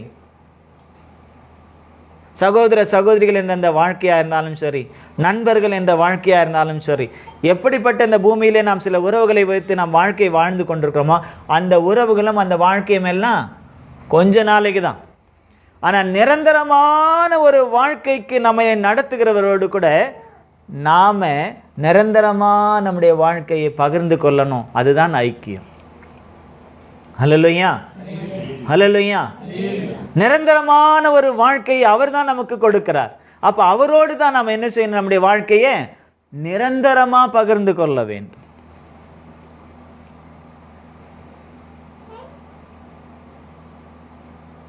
நம்முடைய உறவாக இருந்தாலும், நெருக்கமான உறவாக இருந்தாலும், நம்முடைய பங்களிப்பாய் நம்முடைய பங்காளியாக இருந்தாலும், நம்முடைய வாழ்க்கையை பகிர்ந்து கொள்வதாக இருந்தாலும், அல்லது பார்ட்னர்,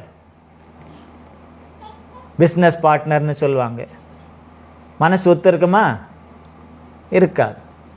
லைஃப் பார்ட்னருக்கே மனசு ஒத்து போலையே, பிஸ்னஸ் பார்ட்னருக்கு ஒத்து போவோமா? ஒத்து போகாது. ஆனால் இவர் அப்படி அல்ல.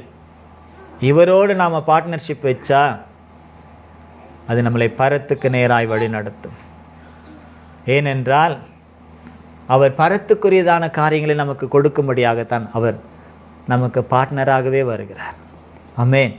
பூமிக்குரிய காரியங்களை கொடுப்பதற்காக அல்ல. அப்போ ஐக்கியம், கிறிஸ்துவுடனே ஐக்கியமாய் இருப்பதற்குத்தான் நம்மை அழைத்திருக்கிறார் தேவன். அல்லேலூயா. அவரோடு ஐக்கியமாய் இருப்பதற்கு, அவரோடு உறவு கொண்டிருப்பதற்கு, அவரோடு நெருக்கமான உறவு கொண்டிருப்பதற்கு, அவரோடு நம்முடைய வாழ்க்கையை பகிர்ந்து கொள்வதற்கு, அவரோடு கூட கூட்டுறவாய் இருப்பதற்கு, அவரோடு கூட நமக்கு நட்போடு, அதுவும் சாதாரண நட்பல்ல, உலகமே வியக்கக்கூடிய நட்பாக இருக்கும்படியாக நம்முடைய வாழ்க்கையை பகிர்ந்து கொள்வதற்காக. ஐக்கியம் என்றால் இதுதான். ஏதோ இணை என்று மாத்திரம் அல்ல, இணைந்தே இருப்பது. எதிலெல்லாம் இணைந்திருப்பது? எல்லாம் ஆவி ஆத்மா சரீரத்திலே இணைந்திருப்பது. ஒளிவு மறைவு இல்லாத ஒரு வாழ்க்கை தான் ஐக்கியம். யார் யாருக்கு? கிறிஸ்துவுக்கும் நமக்கும். அதை பிரதிபலிக்கும்படியாகத்தான் பூமியிலும் நாம் அவ்விதமாய் கணவன் மனைவியாய் தேவன் நம்மை வைத்திருக்கின்றார். ஒவ்வொரு நாளுமே நாம் ஐக்கியப்பட்டவர்களாக இருக்க வேண்டும். ஒருவருக்காக ஒருவர், ஒருவருக்காக ஒருவர். அதாவது தேவனுக்காக மோசே, மோசேக்காக தேவன் எப்படி? இவருக்கு ஒன்றுனா அவருக்கு ஒன்று கோவம் வரும், இவருக்கு ஒன்று அவருக்கு கோவம் வரும். தாவீதனுடைய வாழ்க்கையிலும் அப்படித்தான். தேவனோடு தான் உறவு. அவனுக்கு எவ்வளோ உறவுகள் இருந்தாலும், மனைவிகள் கூட நிறைய இருந்தாலும், பிள்ளைகள் நிறைய இருந்தாலும், அவன் ராஜாவாக இருந்தாலும் கூட தேவனோடு கூட அவனுக்கு இருந்த உறவுனால கர்த்தர் என்ன சொன்னார்? என் இருதயத்திற்கு ஏற்றவன். யோபு, அவருடைய உறவு ரொம்ப மேன்மையானது. அவருடைய ஐக்கியம் ரொம்ப மேன்மையானது. நல்லா இருக்கும்போது மாத்திரம் ஐக்கியமாக இருக்கிறதில்ல, பிரச்சனை வரக்கூடிய சூழ்நிலையிலும், பலவீனங்கள் வரக்கூடிய சூழ்நிலையிலும், போராட்டங்கள் வரக்கூடிய சூழ்நிலையும் கவனிங்க, எல்லாவற்றையும் இழந்து நடுத்தருவுக்கு வரக்கூடிய சூழ்நிலையிலும் கூட அந்த மனுஷன் சொன்னது, அவரே என்னை கொன்று போட்டாலும் அவர் மேல் நம்பிக்கையாயிருக்கு. அதுதான் ஐக்கியம். ஹல்லேலூயா, ஹல்லேலூயா. அவரே என்னை கொன்று போட்டால் அவர் மேல் தான் நான் நம்பிக்கையாயிருப்பேன். அதுதான் ஐக்கியம். சும்மா தொட்டதுக்கெல்லாம் பெட்டி தூக்கின்னு, தொட்டதுக்கெல்லாம் துணியை சுருட்டிக்கின்னு, பேரம் பேத்தி எடுத்து அப்போ நான் எங்கள் அம்மா வீட்டுக்கு போகிறேன், எங்கள் அப்பா வீட்டுக்கு போகிறேன், ஓடிக்கிட்டு இருக்கிறதுக்காக வாழ்க்கை? அது ஒழுங்காக இருக்கிறதுக்கு தான் வாழ்க்கை.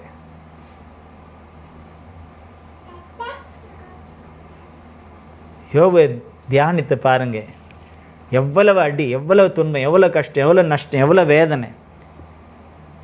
அதாவது வெளியில் உள்ளதெல்லாம் கூட போனால் கூட பரவாயில்ல, மனசில் ஏற்படக்கூடிய சில காயங்களும் வலிகளும் வேதனைகளும் இருக்கும் பாருங்க.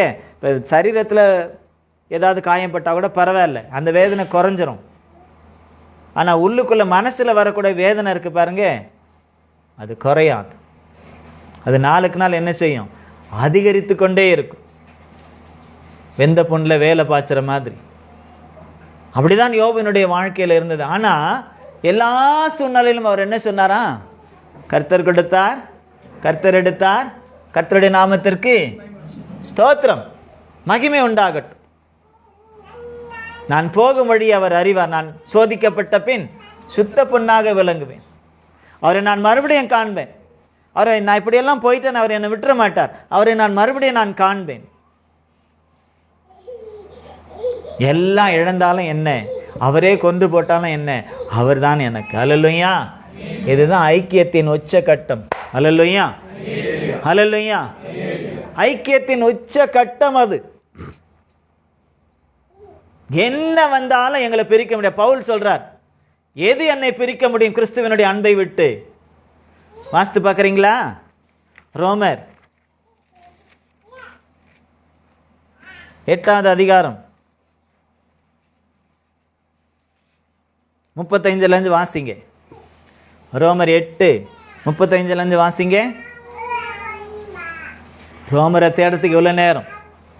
உமது நிமித்தம் எந்நேரமும் கொல்லப்படுகிறோம், அடிக்கப்படும் ஆடுகளைப் போல எண்ணப்படுகிறோம் என்று எழுதியிருக்கிறபடி நேரிட்டாலும் கிறிஸ்துவின் அன்பை விட்டு நம்மை பிரிப்பவன் யார்? உபத்திரவம் பிரிக்குமா? வியாகுலம் பிரிக்குமா? துன்பம் பிரிக்குமா? பசி பிரிக்குமா? நிர்வாணம் பிரிக்குமா? நாசமோசம் பிரிக்குமா? பட்டயம் பிரிக்குமா? இவை எல்லாவற்றிலேயும் நம்மில் அன்பு கூறுகிறவராலே முற்றும் ஜெயம் கொள்ளுகிறவர்களாக இருக்கிறோமே. மரணமானாலும் ஜீவனானாலும் தேவதூதர்களானாலும் அதிகாரங்களானாலும் வல்லமைகளானாலும் நிகழ்காரியங்களானாலும் வருங்காரியங்களானாலும் உயர்வானாலும் தாழ்வானாலும் வேறெந்த சிருஷ்டியானாலும் நம்முடைய கர்த்தராகிய கிறிஸ்து இயேசுவில் உள்ள தேவனுடைய அன்பை விட்டு நம்மை பிரிக்க மாட்டாது என்று நிச்சயித்திருக்கிறேன். அல்லேலூயா.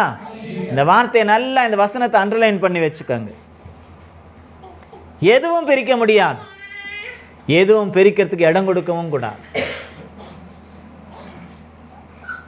அப்படி இடம் கொடுக்குறோம்னா நமக்கு அவருக்கு என்ன இல்லை? ஐக்கியம் இல்லை. நமக்கு அவருக்கு என்ன இல்லை? சரியான ஐக்கியம் இல்லை. ஒரு பிரச்சனை வந்த உடனே சோர்ந்துடுறோமா, ஆண்டவரை விட்டுடுறோமா? இப்போ நமக்கு அவருக்கு என்ன இல்லை? ஐக்கியம் இல்லை. அவர் சோர்ந்து போனும்போது விட்டாரா? வியாகுலப்பட்ட போது விட்டாரா? சிலுவை சுமக்கும் போது விட்டாரா? ரத்தம் சிந்தும் போது விட்டாரா? கசையடி வாங்கின போது விட்டாரா? ஆணிகளை ஏற்றுக்கொள்ளும் போது விட்டாரா? ஜீவனே விட்ட போது கூட நம்மளை விட்டாரா? அந்த கடைசி நேரத்தில் கூட வேண்டிக்கிட்டாரே, தெரியாம தான் செய்கிறாங்க, மன்னிச்சிருங்க. அல்லேலூயா, அல்லேலூயா. அப்போ எதற்காகவும் யாருக்காகவும் சில சிற்றின்ப காரியங்களுக்காக கூட சில பேர் கர்த்தரை விட்டுறாங்க. சின்ன சின்ன ஆசைகள், எப்படி சின்ன சின்ன ஆசைகள், அதுக்காக கர்த்தரை விட்டுறாங்க. சின்ன சின்ன காரியத்துக்கே கர்த்தரை விட்டா பெரிய பெரிய காரியம் வரும்போது என்ன செய்ய முடியும்? நம்மளால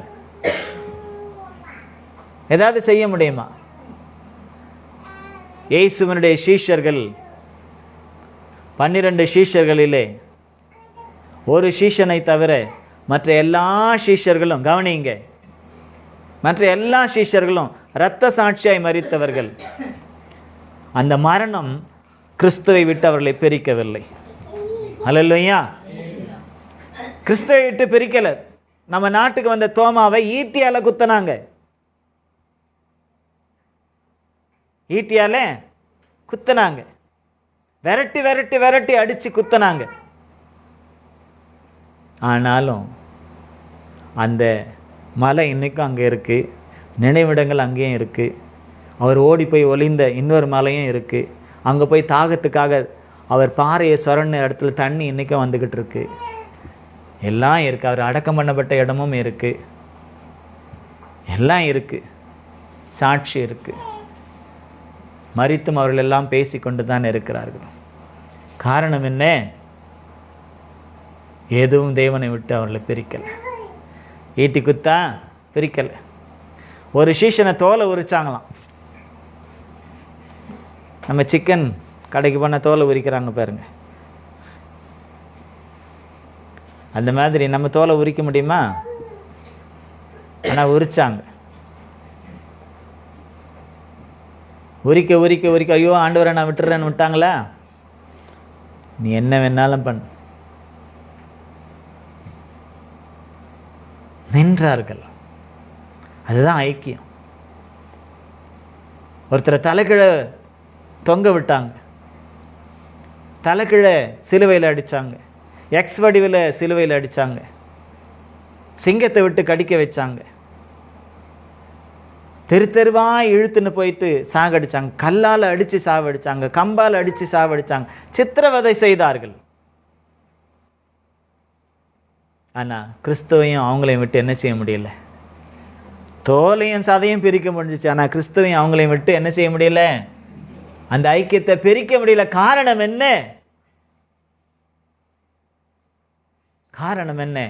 அவங்க இந்த உலக பிரகாரமான காரியங்கள், இந்த கஷ்டம் நஷ்டம் துன்பம் துயரம் வேதனைக்கெல்லாம் அவங்க இடம் கொடுக்கல. ஒன்னே ஒன்று எனக்கு போதும், ஏசு எனக்கு போதும். அதற்காக நான் என்ன, அந்த அவரோடு ஐக்கியப்பட்டிருப்பதற்காக நான் என்ன நிலைமைக்கு, நான் எந்த எட்ஜுக்கும் நான் கடந்து போவேன், எவ்வளோ பெரிய உபத்திரவத்துக்கு நான் கடந்து போவேன்னு தான் அவங்க எல்லாரும் தங்களை ஒப்பு கொடுத்தவர்களாக இருந்தார்கள். இரத்த சாட்சியாக மறிக்கலைன்னா கூட யோவான் கொதிக்கிற எண்ணெய் கொப்பரையில் போட்டாங்களாம் அவரை, வடை சுடுற மாதிரி. அந்த வடைக்கு சுடும்பொழுது கொஞ்சம் எண்ணெய் தெரிச்சிட்டாலே ஆடுறோம். அவர் கொதிக்கிற எண்ணெயில் கொப்பரையில் போட்டாங்களாம் வறுத்தெடுக்கிறதுக்கு. முடியலை, வறுத்தெடுக்க முடியலை, அந்த உயிரை போக்க முடியலை. ஏன்னா அவரை குறித்து தான் சித்தமும் திட்டமும் கர்த்தர் ஒன்று வைத்திருந்தார். அது நிறைவேறும் வரை யாராலையும் ஒன்றும் செய்ய முடியாது. மரணமே வந்து அவர் முதுகில் ஏறி நின்று ஜிங்கு ஜிங்குன்னு ஆடினா கூட ஒன்றும் செய்ய முடியாது. அதனால தான் என்னென்னமோ செய்து பார்த்து இவன் சாகலைன்னு சொல்லி தான் கொண்டு போயிட்டு பத்ம தீவில் அவரை போட்டுடுறாங்க, தனியாக கடந்த சாக அப்படின்ட்டு.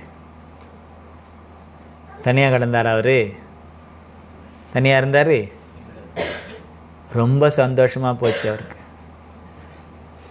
நம்முடைய கர்த்தராகிய இயேசு கிறிஸ்துவோடு கூட ஐக்கியப்படுவதற்கு எதுவுமே இப்போ எனக்கு தடை இல்லை. உலகம் சொல்லும் தனிமையில் இனிமை காண முடியுமா? உலகம் சொல்லும் ஓ முடியாது. ஆனால் நமக்கு அதுதான் இனிமை. அப்போ தான் தேவனோட என்ன செய்ய முடியும்? நாம் நெருங்கி ஜீவிக்க முடியும். எனக்கு இந்த காலையில் நேரத்தில் இல்லது ஜெபிக்கும் பொழுது வேதம் வாசிக்கும் போது எந்த டிஸ்டர்பன்ஸும் இருக்கக்கூடாது, எந்த டிஸ்டர்பன்ஸும் இருக்கக்கூடாது. அதில் லைக்கணும். யாராவது டிஸ்டர்ப் பண்ணால் கோவம் வரும்.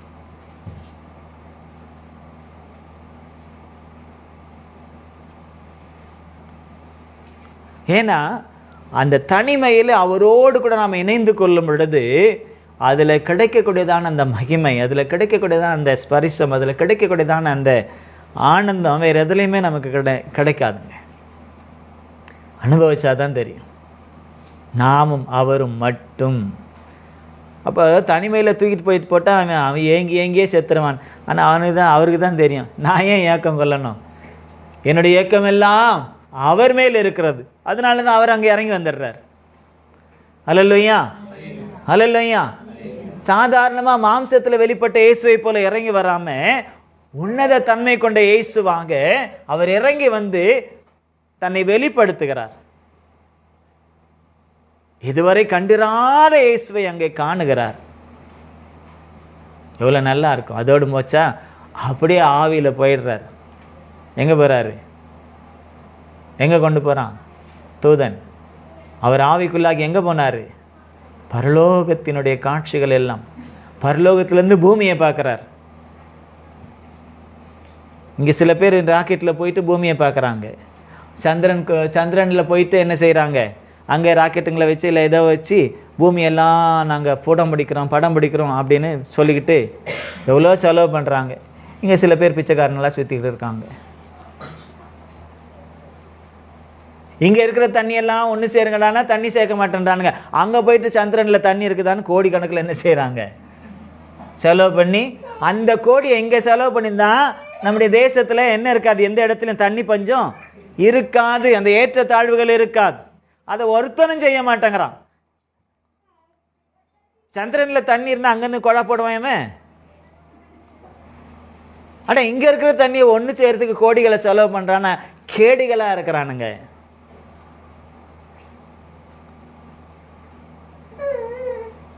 நம்ம தேசத்தில் எல்லா விதமான ஆசீர்வாதத்தையும் கர்த்தர் வச்சிருக்கிறாருங்க. ஆனால் அந்த ஆசீர்வாதத்தெல்லாம் திருட்டு பசங்க கொள்ளை அடிச்சுக்கிட்டே இருக்காங்க.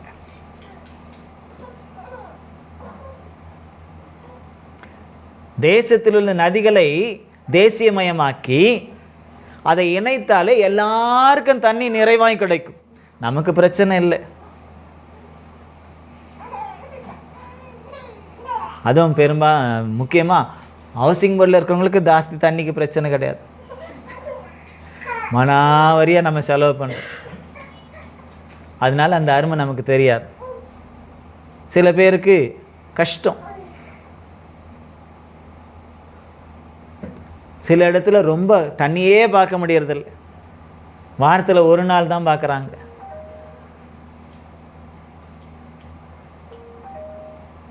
அதற்கெல்லாம் காரணம் என்ன? அதை சரியானபடி கட்டமைத்தால் தேசத்தை ஆளுகிறவர்கள் எல்லாருக்கும் நன்மை பயக்கும்.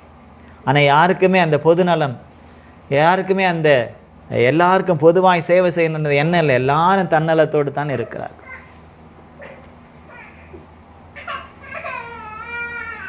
நம்முடைய தேவன் ஆதாம் ஏவாள் மாத்திரம் 2 பேரை வச்சு அவங்களுக்கு 4 விதமான நதிகளை, ஆறுகளை கொடுத்தார். எங்கே போனாலும் பசுமை தான். கீழ்ப்படியாமல் போய் தான் எல்லாத்தையும் இழந்துட்டோம். இன்னைக்கு அடிச்சுக்கிறோம். பக்கத்துலேருந்து இங்கே அக்கத்துலேருந்து என்ன செய்கிறோம்? தண்ணிக்காகவே அடிச்சுக்கிறோம்.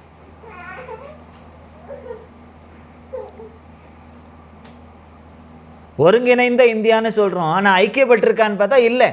எல்லா மொழியில் வேறுபட்டிருக்குது, கலாச்சாரத்தில் வேறுபட்டிருக்கிறது. ஆனாலும் நாங்கள் இந்தியர்கள் அப்படின்னு சொல்லிக்கிறோம். ஆனாலும் பக்கத்து வீட்டுக்காரன் பக்கத்தில் இருக்கிறவனுக்கு தண்ணி கொடுக்க மாட்டான். இன்னைக்கு பிரிவினவாதம் தான் அதிகமாக கிரியை செய்து கொண்டிருக்கிறது தேசத்தில். ஆனால் நாங்கள் ஐக்கியப்பட்டவர்கள் என்று சொல்வார்கள். அல்ல பிரியமானவர்களே, தேவன் நம்மை அழைத்த அந்த அழைப்பு இயேசுவோடு நாம் ஐக்கியப்பட்டு அவரோடு கூட வாழ வேண்டும். இங்கே வாழ்ந்து அங்கேயும் போய் அவரோடு கூட நாம் வாழ வேண்டும். அவர் நம்மோடு இந்த பூமியில் வந்து ஐக்கியப்பட்டு மறுபடியும் நமக்கு போயிருக்கிறார்.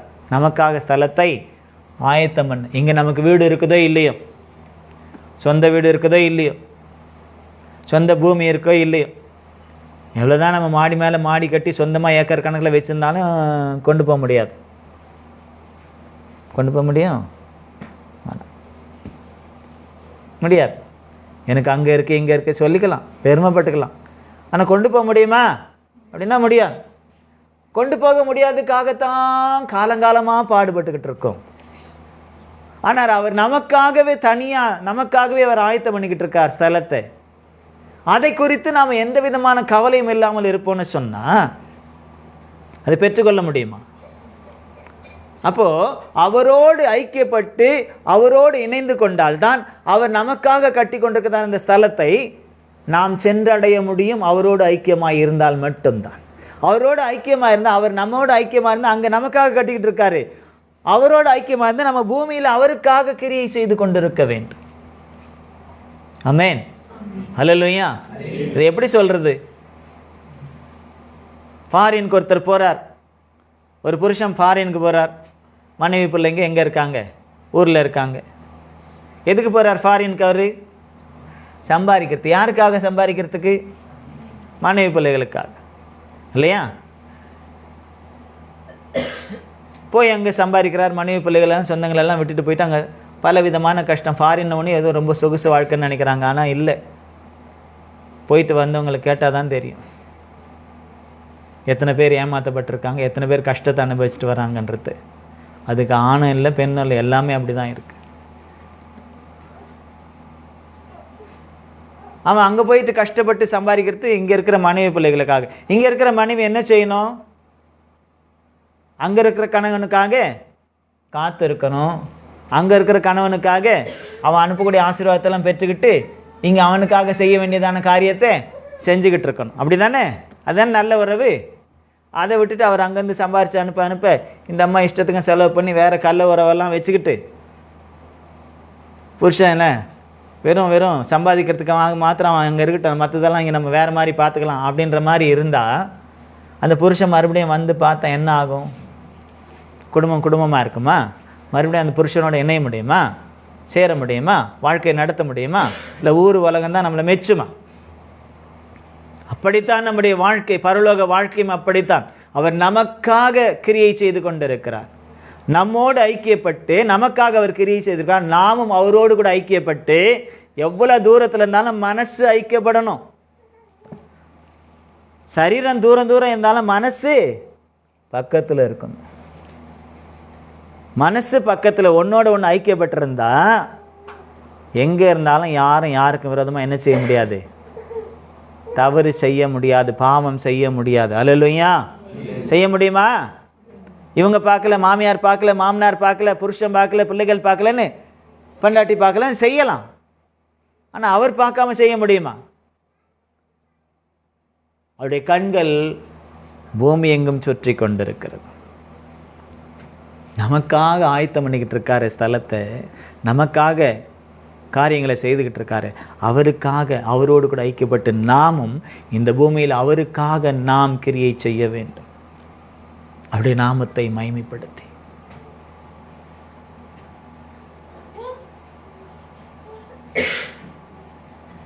அவருக்கு எப்பொழுதும் அவருடைய நினைப்பு தான், எப்போ அவர் மேல் தான் ஆவலாக இருக்க வேண்டும். எங்கள் வீட்டில் நாங்கள் பிள்ளைங்க 7 பேர், அப்பா அம்மா மொத்தம் எத்தனை பேர்? 9 பேர்.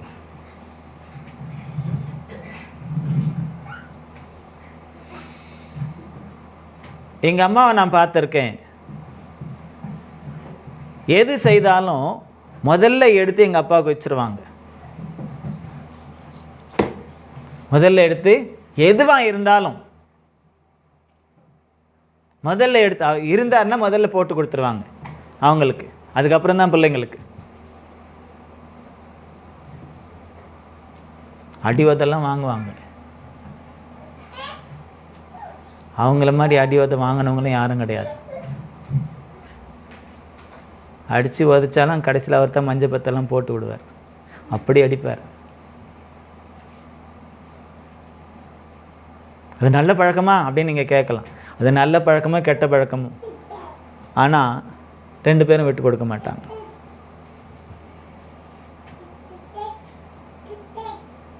ஏதோ கோபத்தில்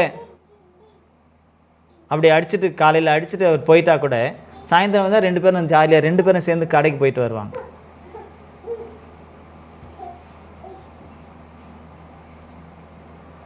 நாம பைத்தியமா அவங்க பைத்தியமா? அப்போ நமக்கு எங்களுக்கெல்லாம் அப்பான்னா அதான் சொல்கிறேன், ஒரு வில்லன் கணக்கில் தான் பயமாக இருக்கும்.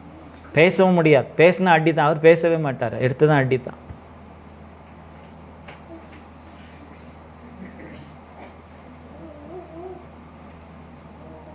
ஆனால் அப்படி இருந்தாலும் கூட எது அவருக்கு பிடிக்குமோ அதை முதல்ல அவருக்கு எடுத்து வச்சுருவாங்க. இருந்தால் நேரடியாக கொடுத்துருவாங்க, இல்லைன்னா எடுத்து வச்சுருவாங்க.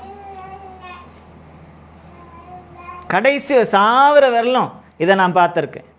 எங்கள் அப்பா மறிக்கிற வரலும் இதை நான் பார்த்துருக்கேன்.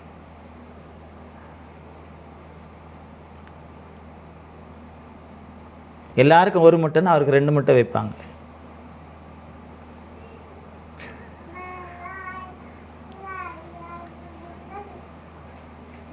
அவருக்கு கரெக்டாக காலையில் 7 மணின்னா 7 மணிக்கு டிஃபன் கரெக்டாக இருக்கணும். மத்தியானம் 12:15 12:30 மணிக்கு வந்தாருன்னா கரெக்டாக, அதுவும் சூடாகவும் ரொம்ப சூடாகவும் இருந்துடக்கூடாது, சில்லுன்னா இருந்துடக்கூடாது, மீடியமாக இருக்கணும். சில பேருக்கு எரிச்சலாக இருக்கும்.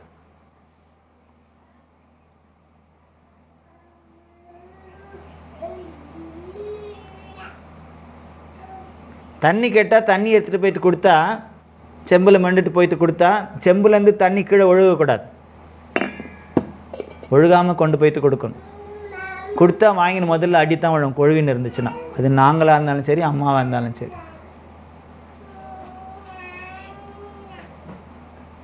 இதை என்கரேஜ் பண்ணுறதுக்காக சொல்லலை. இவ்வளவு அவர்களெல்லாம் கஷ்டப்பட்டும் கூட புருஷனுக்கு உண்மையாக இருந்தாங்க, புருஷனை மேன்மைப்படுத்தினாங்க. இன்னைக்கு ஒன்றுமே இல்லாமலே புருஷனை தூத்தி தெருவில் வைக்கிறவங்க நிறைய பேர் இருக்காங்க.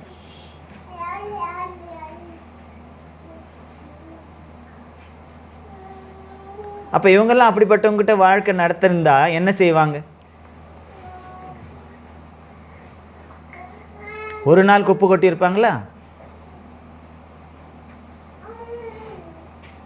அவ்வளோ அடி உதவாங்கன்னா இன்னைக்கு போயிட்டு எங்கள் அம்மா கிட்ட எங்கள் அப்பா பற்றி கேளுங்க, பெருமையாக தான் சொல்லுவாங்க.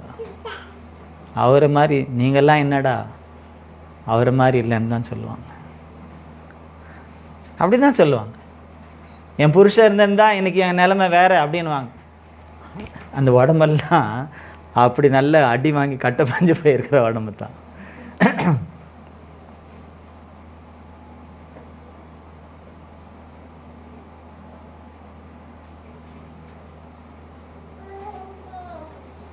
அதே போல் தான் எங்கள் பெரியம்மா வீட்லேயும் அதே தான். அவங்களையும் நான் பார்த்துருக்கேன். சாவர வரல அவங்க கட்டில் 2 கட்டில் இல்லை, ஒரே கட்டில் தான் 2 பேருக்கும். பிள்ளைங்க இருந்தாங்க, பிள்ளைங்களுக்கு கல்யாணம் ஆச்சு, பேரம் பேத்தி எடுத்தாங்க. ஆனால் அவங்க கட்டில் கடை சாவர வரலாம் 2 பேரும் ஒரே கட்டிலில் தான் படுத்தாங்க.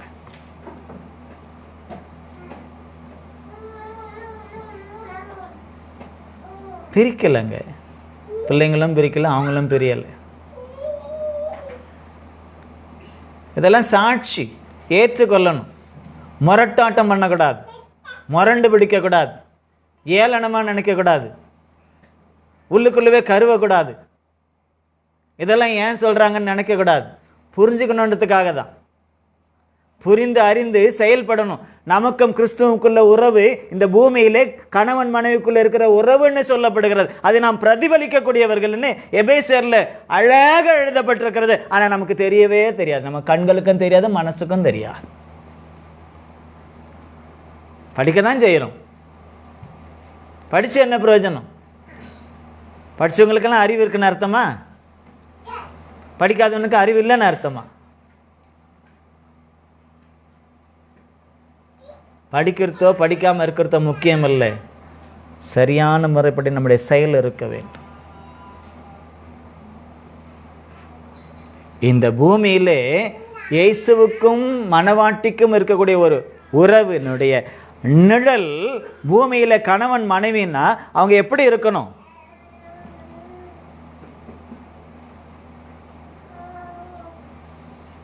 நீங்கள் சரியாக இருந்தால் நாங்களும் சரியாக இருப்போம் அப்படின்னு ஒருத்தர் சொல்லிக்கிட்டே இருந்தால் சரியாயிடுமா? சரியாயிடுமா? அதற்கெல்லாம் வசனம் இருக்கிறது. கீழ்ப்படிய வேண்டியது கீழ்ப்படியணும், அன்பு கூற வேண்டியது அன்பு கூறணும். கீழ்ப்படிய வேண்டியது கீழ்ப்படிய மறுக்கும் பொழுது அன்பு வருமா? வருமா அன்பு? இல்லை நான் அப்படி தான் இருப்பேன், நீ அன்பு கூறுனா வருமா அன்பு? அம்பு தான் வரும், அன்பு வராது. இது சொன்ன வேடிக்கையாக இருக்கும். இன்னைக்கு சத்தியத்தை சத்தியமாக சொல்கிறவன்லாம் தேவைப்படாதவனா இருக்கான். சும்மா தடவி கொடுத்துக்கிட்டு நல்லா அப்படி இருப்பேன் அப்படி இருப்பேன்னு ஜால்ரா காட்டுறானுங்க பாருங்க.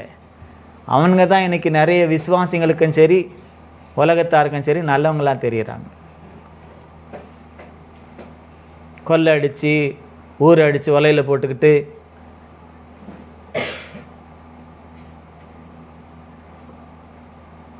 மற்றவங்க முன்னால் வேஷம் போட்டுக்கிட்டு பணம் ஒன்று தான் முக்கியம்னு சொல்லிக்கிட்டு அதற்கேற்ற மாதிரி சாட்சிகளை சொல்லிக்கிட்டு இப்படியெல்லாம் நடக்கிறாங்க பாருங்க. அவங்கெல்லாம் நல்லவங்க, பெரிய ஊழியக்காரங்க. ஆனால் சத்தியத்தை சத்தியமாக சொல்கிறவன் அவனை பார்த்தாலே வெறுப்பாக இருக்கும். நீங்கள் வெறுத்தாலும் சரி, வெறுக்கலைனாலும் சரி, சத்தியம் இல்லைன்னா நமக்கு விடுதலை இல்லை, சத்தியம் இல்லைன்னா நமக்கு பரலோகமும் இல்லை. ஹல்லேலூயா. அப்போ கிறிஸ்துவோடு ஐக்கியப்படுவதற்காகத்தான் நம்ம என்ன செய்திருக்கிறார்? அவரே அழைத்திருக்கிறார். அப்போ இந்த அழைப்பை நம்ம என்ன செய்யக்கூடாது? எந்த சூழ்நிலையிலும் இழந்து விடக்கூடாது. இந்த எந்த சூழ்நிலையும் இழக்கக்கூடாதுன்னா நம்ம என்ன செய்யணும்? அவர் அழைத்தவர் உண்மையுள்ளவர், ஐக்கியமாக இருப்பதற்கு அழைத்தவர் உண்மையுள்ளவர். அப்போ நாமும் அவருக்கு அழைத்தவருக்கு உண்மையுள்ளவர்களாய் இருக்கு. நம்முடைய ஆவி அவருக்கு உண்மையாக இருக்கணும், நம்முடைய ஆத்மா அவருக்கு உண்மையாக இருக்கணும், நம்முடைய சரீரமும் அவருக்கு உண்மையாக இருக்கணும். அவருக்கு உண்மையாக இருந்தால் குடும்பத்திலையும் உண்மையாக இருப்போம், உலகத்திலையும் உண்மையாக இருப்போம், சபையிலையும் உண்மையாக இருப்போம், எல்லார் மத்தியிலும் உண்மையாக இருப்போம். இல்லைன்னா மாயாஜாலம் காட்டிக்கிட்டு தான் இருப்போம். அந்த அன்பு, அந்த கிறிஸ்துவின் அன்பு நமக்குள்ளே இருக்கும்னு சொன்னால் எதுவுமே நம்மளை பிரிக்காதுன்னு பவுல் சொல்வதை போல அவங்க சொன்னது மாத்திரமல்ல, வாழ்ந்து காண்பித்து சென்றிருக்கிறார்கள். அல்லேலூயா. எதுவுமே அவர்களை பிரிக்கலை, எதுவும் பிரிக்கவும் முடியாது. தன்னுடைய சரீரத்தெல்லாம் அவங்க ஒப்பு கொடுத்தாங்க, என்னெல்லாம் சித்திரவதை பண்ணாங்க. ஆனாலும் அவரோடு ஐக்கியப்பட்டிருந்ததுனால அது அவங்களுக்கு பெருசாகவே தெரியலை. தெரிஞ்சதெல்லாம் ஒன்றே ஒன்று தான், எங்களுக்கு இயேசு போதும். அல்லேலூயா. அவரோடு இருக்கக்கூடிய அந்த ஐக்கியம் போதும். அவர் எங்களுக்காக ஆயத்தப்படுத்தி கொண்டிருக்கிற அந்த ஸ்தலம் போதும். அவர் எங்களுக்காக சிந்தின ரத்தம் போதும். எங்களுக்காகப்பட்ட பாடுகள் போதும். எங்களுக்கு இயேசு போதும். அல்லேலூயா. அல்லேலூயா. நாம் ஐக்கியப்பட வேண்டும் எல்லாரோடும். எப்பொழுதும் நமக்கு முன்னோடிகளாக இருக்கிறதான சில சாட்சிகள் சொல்வது எதற்காக? அதை நாம் அறிந்து நாமும் செயல்படுத்த வேண்டும். நமக்கு முன்னோடிகளாக இருந்த சாட்சிகள் எல்லாம் நம்மளை போல மனுஷர்கள் தான், மாயாவிகள் அல்ல. அவங்களாலே அன்னைக்கு அப்படி இருந்தவங்களாலே முடியும்னா இன்றைக்கி நம்ம ரொம்ப தேறி இருக்கிறோன்னு சொல்கிறோமே. ஞானத்தில் தேறி இருக்கிறோம், அறிவில் தேறி இருக்கிறோம், ஃபேஷனில் தேறி இருக்கிறோம், எல்லாத்துலேயும் தேறி இருக்கிறோம். அவங்கள மாதிரி நாங்கள் புத்துவே இல்லைன்னு சொல்கிறோமே. ஆனால் எப்படி இருக்கோம் நாம்?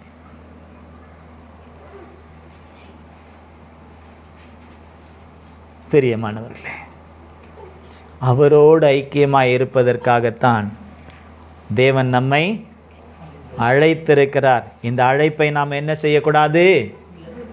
இழந்து விடக்கூடாது. இந்த அழைப்பை இழந்து விடக்கூடாதுன்னா நம்ம என்ன செய்யணும்? உண்மையாக அவரோடு ஐக்கியப்பட்டிருக்கணும். அவர் எங்கே இருக்கிறாரு? பரலோகத்தில் இருக்கிறார். என்ன பண்ணிக்கிட்டு இருக்காரு? நம்மோடு ஐக்கியப்பட்டிருக்கிறவரு எங்கே இருக்கிறாரு? பரலோகத்தில். நமக்காக என்ன செய்துட்டு இருக்காரு? வேலை செஞ்சுக்கிட்டு இருக்காரு, ஸ்தலத்தை ஆயத்தப்படுத்திக்கிட்டு இருக்கிறாரு. நமக்காக மறுபடியும் எப்போ பிதா விசா கொடுப்பார் வருவேன்னு காத்துக்கிட்டு இருக்காரு. நாமளும் அவர் மேலேயே நினைவாக. இந்த பூமியில் எங்க சத்தியத்துக்கு விரோதமான காரியம் எல்லாம் கள்ள உறவுகள் தான். கள்ள உறவுன்னு நான் சொல்றதே சத்தியத்திற்கு விரோதமானது, இயேசுவோடு ஐக்கியப்படுவதற்கு எதிரடையாய் கிரியை செய்யக்கூடியது, நம்முடைய ரட்சிப்பை இழக்க வைக்கக்கூடியது, சத்தியத்திற்கு செவி கொடுக்க முடியாமல் பொய்யும் புரட்டுமான காரியங்களுக்கு செவி கொடுக்க வைக்கக்கூடியது. இவைகள் எல்லாத்தையும் விட்டுடணும். இல்லைன்னா அதெல்லாம் கள்ள உறவுகளாய் மாறிவிடும். நல்ல உறவு நமக்கு பரலோகத்திலே. அல்லேலூயா. அங்கிருந்து வருகிறவரை நோக்கி தான் நாம் காத்து கொண்டிருக்கிறோம். ஆகவே எப்போது நம்முடைய எண்ணங்கள் எல்லாம் எதை நோக்கி இருக்கணும்? பரலோகத்தை நோக்கி. மேன்மையான உயர்ந்த உன்னதத்தின் அனுபவத்தை பெற்று நாம் அவரை போலவே நாம் இந்த பூமியிலே வாழ வேண்டும். ஆமென். அல்லேலூயா. நம்மளை பார்க்குறவங்க சொல்லணும், இவங்க பாருங்க அவருக்காகவே வாழ்ந்துக்கிட்டு இருக்காங்க. என்ன சொல்லணும்? அவருக்காகவே. இவங்களாம் இதுக்காக வாழறாங்க, அவங்களாம் அதுக்காக வாழறாங்க. அப்படி அல்ல, அவருக்காகவே வாழ்ந்து கொண்டிருக்கிறார். நம்முடைய நடை, உடை, பாவனை, நம்முடைய பேச்சுகள் எல்லாம் கிரியைகள் எல்லாம் அவருக்காக இருக்க வேண்டும். அவர் எங்கே இருக்காரோ அங்கே தான் நம்ம மனசும் இருக்கணும். ஏசு அதை தான் சொல்லிட்டு போனார். நான் எங்கே இருக்கிறேனோ அங்கே என்னோட ஊழியக்காரனும் இருப்பான். எப்படி? நான் எங்கே இருக்கேனோ என் ஊழியக்காரனும் அங்கே இருப்பான்.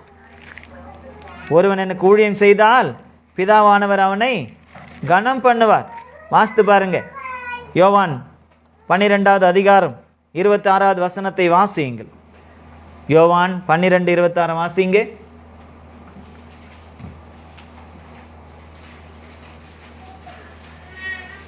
சீக்கிரம்.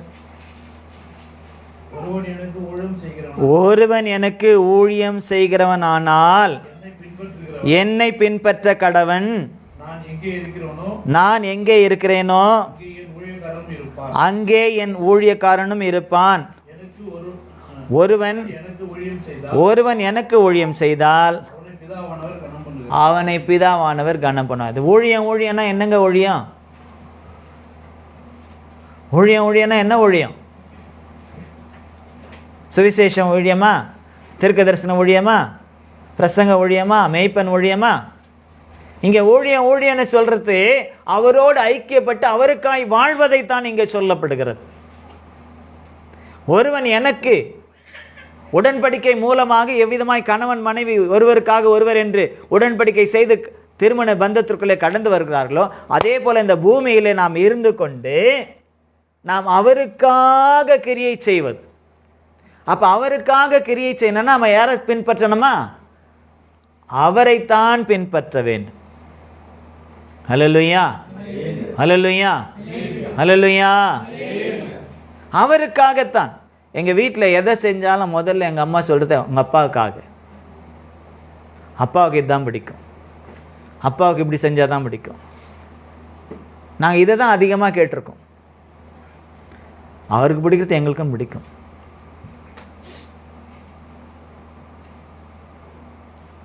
பார்த்து பார்த்து செய்வாங்க. அதுவும் காலையில் வச்சது ராத்திரிக்கு இல்லைங்க. காலையிலோடு முடியணும், மத்தியானத்தோடு முடியணும், ராத்திரி டின்னர் ராத்திரியோடு முடியணும்.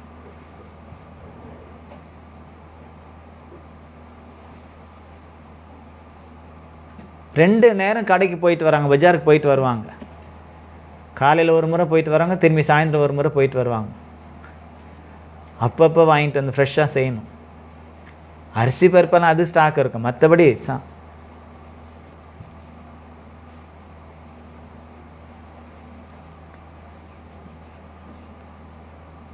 ஏன்னா அவங்க மனசில் அதுதான் இருக்கு. அவங்க மனசில் பதிஞ்சு போனது அது ஒன்று தான். அப்போ நம்ம மனசுலையும் கூட பதிய வேண்டியது கிறிஸ்து மட்டுமே. அல்லேலூயா. அவருக்கு நாம் இங்கே என்ன செய்கிறோமோ அதெல்லாம் அவருக்கு நாம் செய்கிற ஊழியம். என்ன செய்கிறோம்னா அவருடைய விருப்பத்தை நாம் நிறைவேற்றுவது. அதுதான் அவர் சொல்லியே கொடுத்தாரு, பரலோகத்தில் உடைய சித்தம் செய்வதை போல பூமியிலும் உடைய சித்தம் செய்யப்படுவதாக. அதுனா என்ன? சித்தம்னா என்ன? விருப்பங்க. அவருடைய விருப்பம் பரலோகத்தில் நம்ம குறித்த பூமியில் என்ன செய்யணும்னு இருக்கோ அதை தான் செய்யணும். அதைத்தான் ஒரு மனைவி ஒரு கணவனுக்கு செய்யணும்னு சொல்லப்படுகிறது.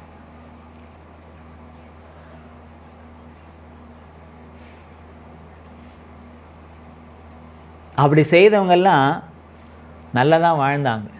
பிரச்சனைகள் போராட்டங்கள் இருந்தாலும் கூட அந்யோன்யமாய் வாழ்ந்தார்கள். அந்த ஐக்கியம் இருந்தது.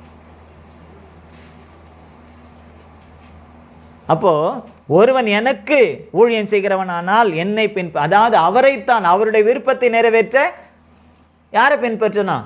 பக்கத்து வீட்டுக்காரங்களை கேட்கலாமா?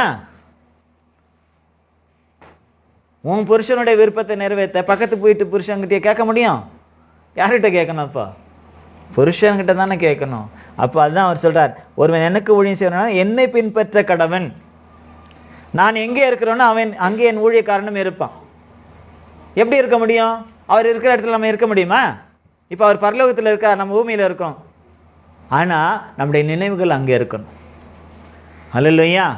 சரீரம் முக்கியம் இல்லை, நம்முடைய மனசு தான் ரொம்ப முக்கியம். இப்போ திருமணத்தில் சொல்லுவாங்களே, எதை பார்க்கணுன்னு சொல்லுவாங்க? ரெண்டு பேருக்கும் மன பொருத்தம் வேணும்.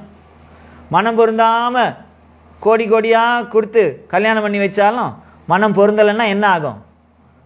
அவ்வளோதான், மனமுறிவு ஏற்படும். அப்போது நான் எங்கே இருக்கிறேனோ அங்கே என் ஊழியக்காரனும் இருப்பான் அப்படின்னா அதே நினைவுகள்.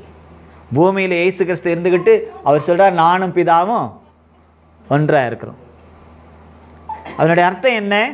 என் நினைவுகள் எல்லாம் என் பிதாவைத்தான் வெளிப்படுத்துகிறேன், என் கிரியைகள் எல்லாம் என் பிதாவைத்தான்.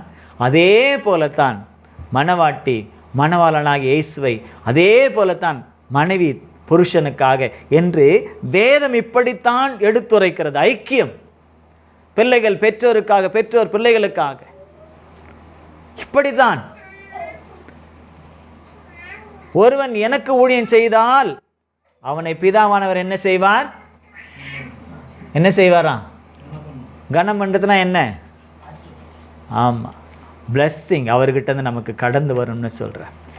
யாருக்கு? நமக்கும் கிறிஸ்துவுக்கும் இருக்கக்கூடிய அந்த ஐக்கியம் நமக்கு எதை கொண்டு வருது? ஆசீர்வாதத்தை கொண்டு வருது. என்ன ஆசீர்வாதத்தை? இந்த பூமிக்குரிய ஆசீர்வாதம் இல்லை, அது மாத்திரமல்ல, நமக்கு உன்னதத்தின் ஆசீர்வாதத்தை அவரையே நம்ம இடத்துல கொண்டு வந்து மறுபடியும் நம்ம என்ன செய்யப்படுது? அவர் அன்றைக்கு நம்மை எடுத்து கொள்ள போகிறது. இந்த ஐக்கியம் நமக்கு ரொம்ப முக்கியங்க. இந்த ஐக்கியத்தை நாம் எந்த சூழ்நிலையிலும் யாருக்காகவும் என்ன செய்திடக்கூடாது? இழந்து விடக்கூடாது. ஹல்லேலூயா. எந்த சூழ்நிலையிலும் எதற்காகவும் இழந்து விடக்கூடாது. அவருடைய நாமத்தை நாம் மகிமைப்படுத்தி கொண்டே நாம் ஜீவிக்க வேண்டும். ஆகவே நம்ம எல்லாரும் ஒப்பு கொடுக்கலாம். ஆண்டவரே, இப்படிப்பட்ட ஒரு ஐக்கியத்திலே, இப்படிப்பட்டதான ஒரு உறவிலே, இப்படிப்பட்டதான ஒரு பங்களிப்பிலே, இப்படிப்பட்டதான ஒரு ஷேரிங்கில் நான் உம்மோடு கூட இணைந்திருக்கணும். அதற்கு வேண்டிய கிருபைகளை எனக்கு தாங்க ஆண்டவரே. எல்லாரும் ஒப்பு கொடுத்து நாம் ஜெபிக்கலாமா? எல்லாரும் ஒப்பு கொடுத்து நாம் ஜெபிக்கலாமா? இப்படிப்பட்ட கிருபையை தாங்க ஆண்டவரே. எந்த சூழ்நிலையிலும் நான் விடவே கூடாது. நீர் என்னை விடாதிருக்கிற தேவன், நீர் என்னை அழைத்தவர், நீர் உண்மையுள்ளவர். அதே போல் நானும் உமக்கு எல்லா சூழ்நிலையிலும் உண்மையாக இருந்த இந்த நாமத்தை மகிமைப்படுத்த எனக்கு உதவி செய்யுங்க ஆண்டவரே. எனக்கு உதவி செய்யுங்க, எனக்கு உதவி செய்யுங்க, எனக்கு உதவி செய்யுங்க. எல்லாரும் ஒப்பு கொடுத்து நாம் ஜெபிக்கலாம். ஒப்பு கொடுத்து ஜெபிங்க பார்க்குறேன். எல்லாரும் ஒப்பு கொடுத்து ஜெபிங்க. ஹல்லேலூயா. நாங்கள் துதிக்கிறோம் ஆண்டவரே, நாங்கள் ஸ்தோத்தரிக்கிறோம், உமக்கு நன்றி செலுத்துகிறோம். ஒவ்வொருவருக்கே நன்றி செலுத்துகிறோம் ஆண்டவரே. என் தேவனே, தம்முடைய குமாரனும் எங்களுடைய இரட்சகரும் கர்த்தருமாகிய இயேசு கிறிஸ்துவுடன் ஐக்கியமாய் இருப்பதற்கு எங்களை அழைத்த உண்மையுள்ள தேவனே, நாங்கள் எவ்விதமாய் அவரோடு கூட ஐக்கியப்பட்டு நாங்கள் வாழ்ந்து அவரோடு கூட இணைந்து கொள்ள வேண்டும் என்று சொல்லி, அதற்காகவே நீர் எங்களை அழைத்து உண்மையுள்ளவராக இருந்து எங்களை அழைத்து அந்த உண்மையிலே நீர் எங்களை நடத்துகிறீர் என்று சொல்லி நீர் வெளிப்படுத்தி கொடுத்த இந்த சத்தியத்திற்காக நன்றி செலுத்துகிறோம். அடிமையும் கூட நீர் அவ்விதமாய் நீர் பலப்படுத்தி நடத்துங்க. எப்பொழுதும் உம்மோடு கூட ஐக்கியப்பட்டு இந்த நாமத்தை மகிமைப்படுத்த, எதுவும் எங்களை பிரிக்காதபடிக்கு, என்னை பிரிக்காதபடிக்கு உம்மோடு இணைந்து செயல்பட கிருபை தான். உம்முடைய பிள்ளைகள் எல்லோருக்கும் அப்படிப்பட்ட கிருபையை தான். உம்மோடு ஐக்கியப்பட்ட ஆண்டவரே, உமது நாமத்தை மகிமைப்படுத்தக்கூடியவர்களாக உமது பிள்ளைகள் ஒவ்வொருவரையும் மாற்றுங்க. எதற்காக, எந்த காரியத்திற்காகவும், இந்த உலகிலே எதற்காகவும் நாங்கள் இந்த ஐக்கியத்தை நாங்கள் இழந்து விடாதபடிக்கு, இந்த ஐக்கியத்தில் நாங்கள் நிலைத்திருந்து நீர் எங்களுக்காக ஆயத்தம் பண்ணி கொண்டிருக்க ஸ்தலத்தில் இதே ஐக்கியத்தோடு வந்து நாங்கள் சேர்ந்து போது கூட ஐக்கியப்பட்டு இந்த நாமத்தை நாங்கள் மகிமைப்படுத்தி ஆசீர்வாதங்களை சுதந்திரித்துக் கொள்ள தொடர்ந்து இந்த பரிசுத்த ஆவியானவர் மூலமாய் நீர் எங்களை பலப்படுத்தி நடத்த வேண்டுமாய் அருமை இரட்சகரும் மீட்பரும் ஆகிய இயேசு கிறிஸ்துவின் விலையேற பெற்ற நாமத்திலே ஜெபத்தை ஏறெடுக்கிறோம் எங்கள் ஜீவனுள்ள நல்ல பிதாவே, ஆமென். கர்த்தர் அவ்விதமாய் செய்தபடினாலும் செய்ய போகிறபடினாலும் முறை ஸ்தோத்தரிப்போம். பிரைஸ் அல்லான், பிரைஸ் அல்லான், பிரைஸ் அல்லான், பிரைஸ் அல்லான், பிரைஸ் அல்லான். ஹல்லேலூயா. கர்த்தர் உங்களை ஆசீர்வதிப்பாராக.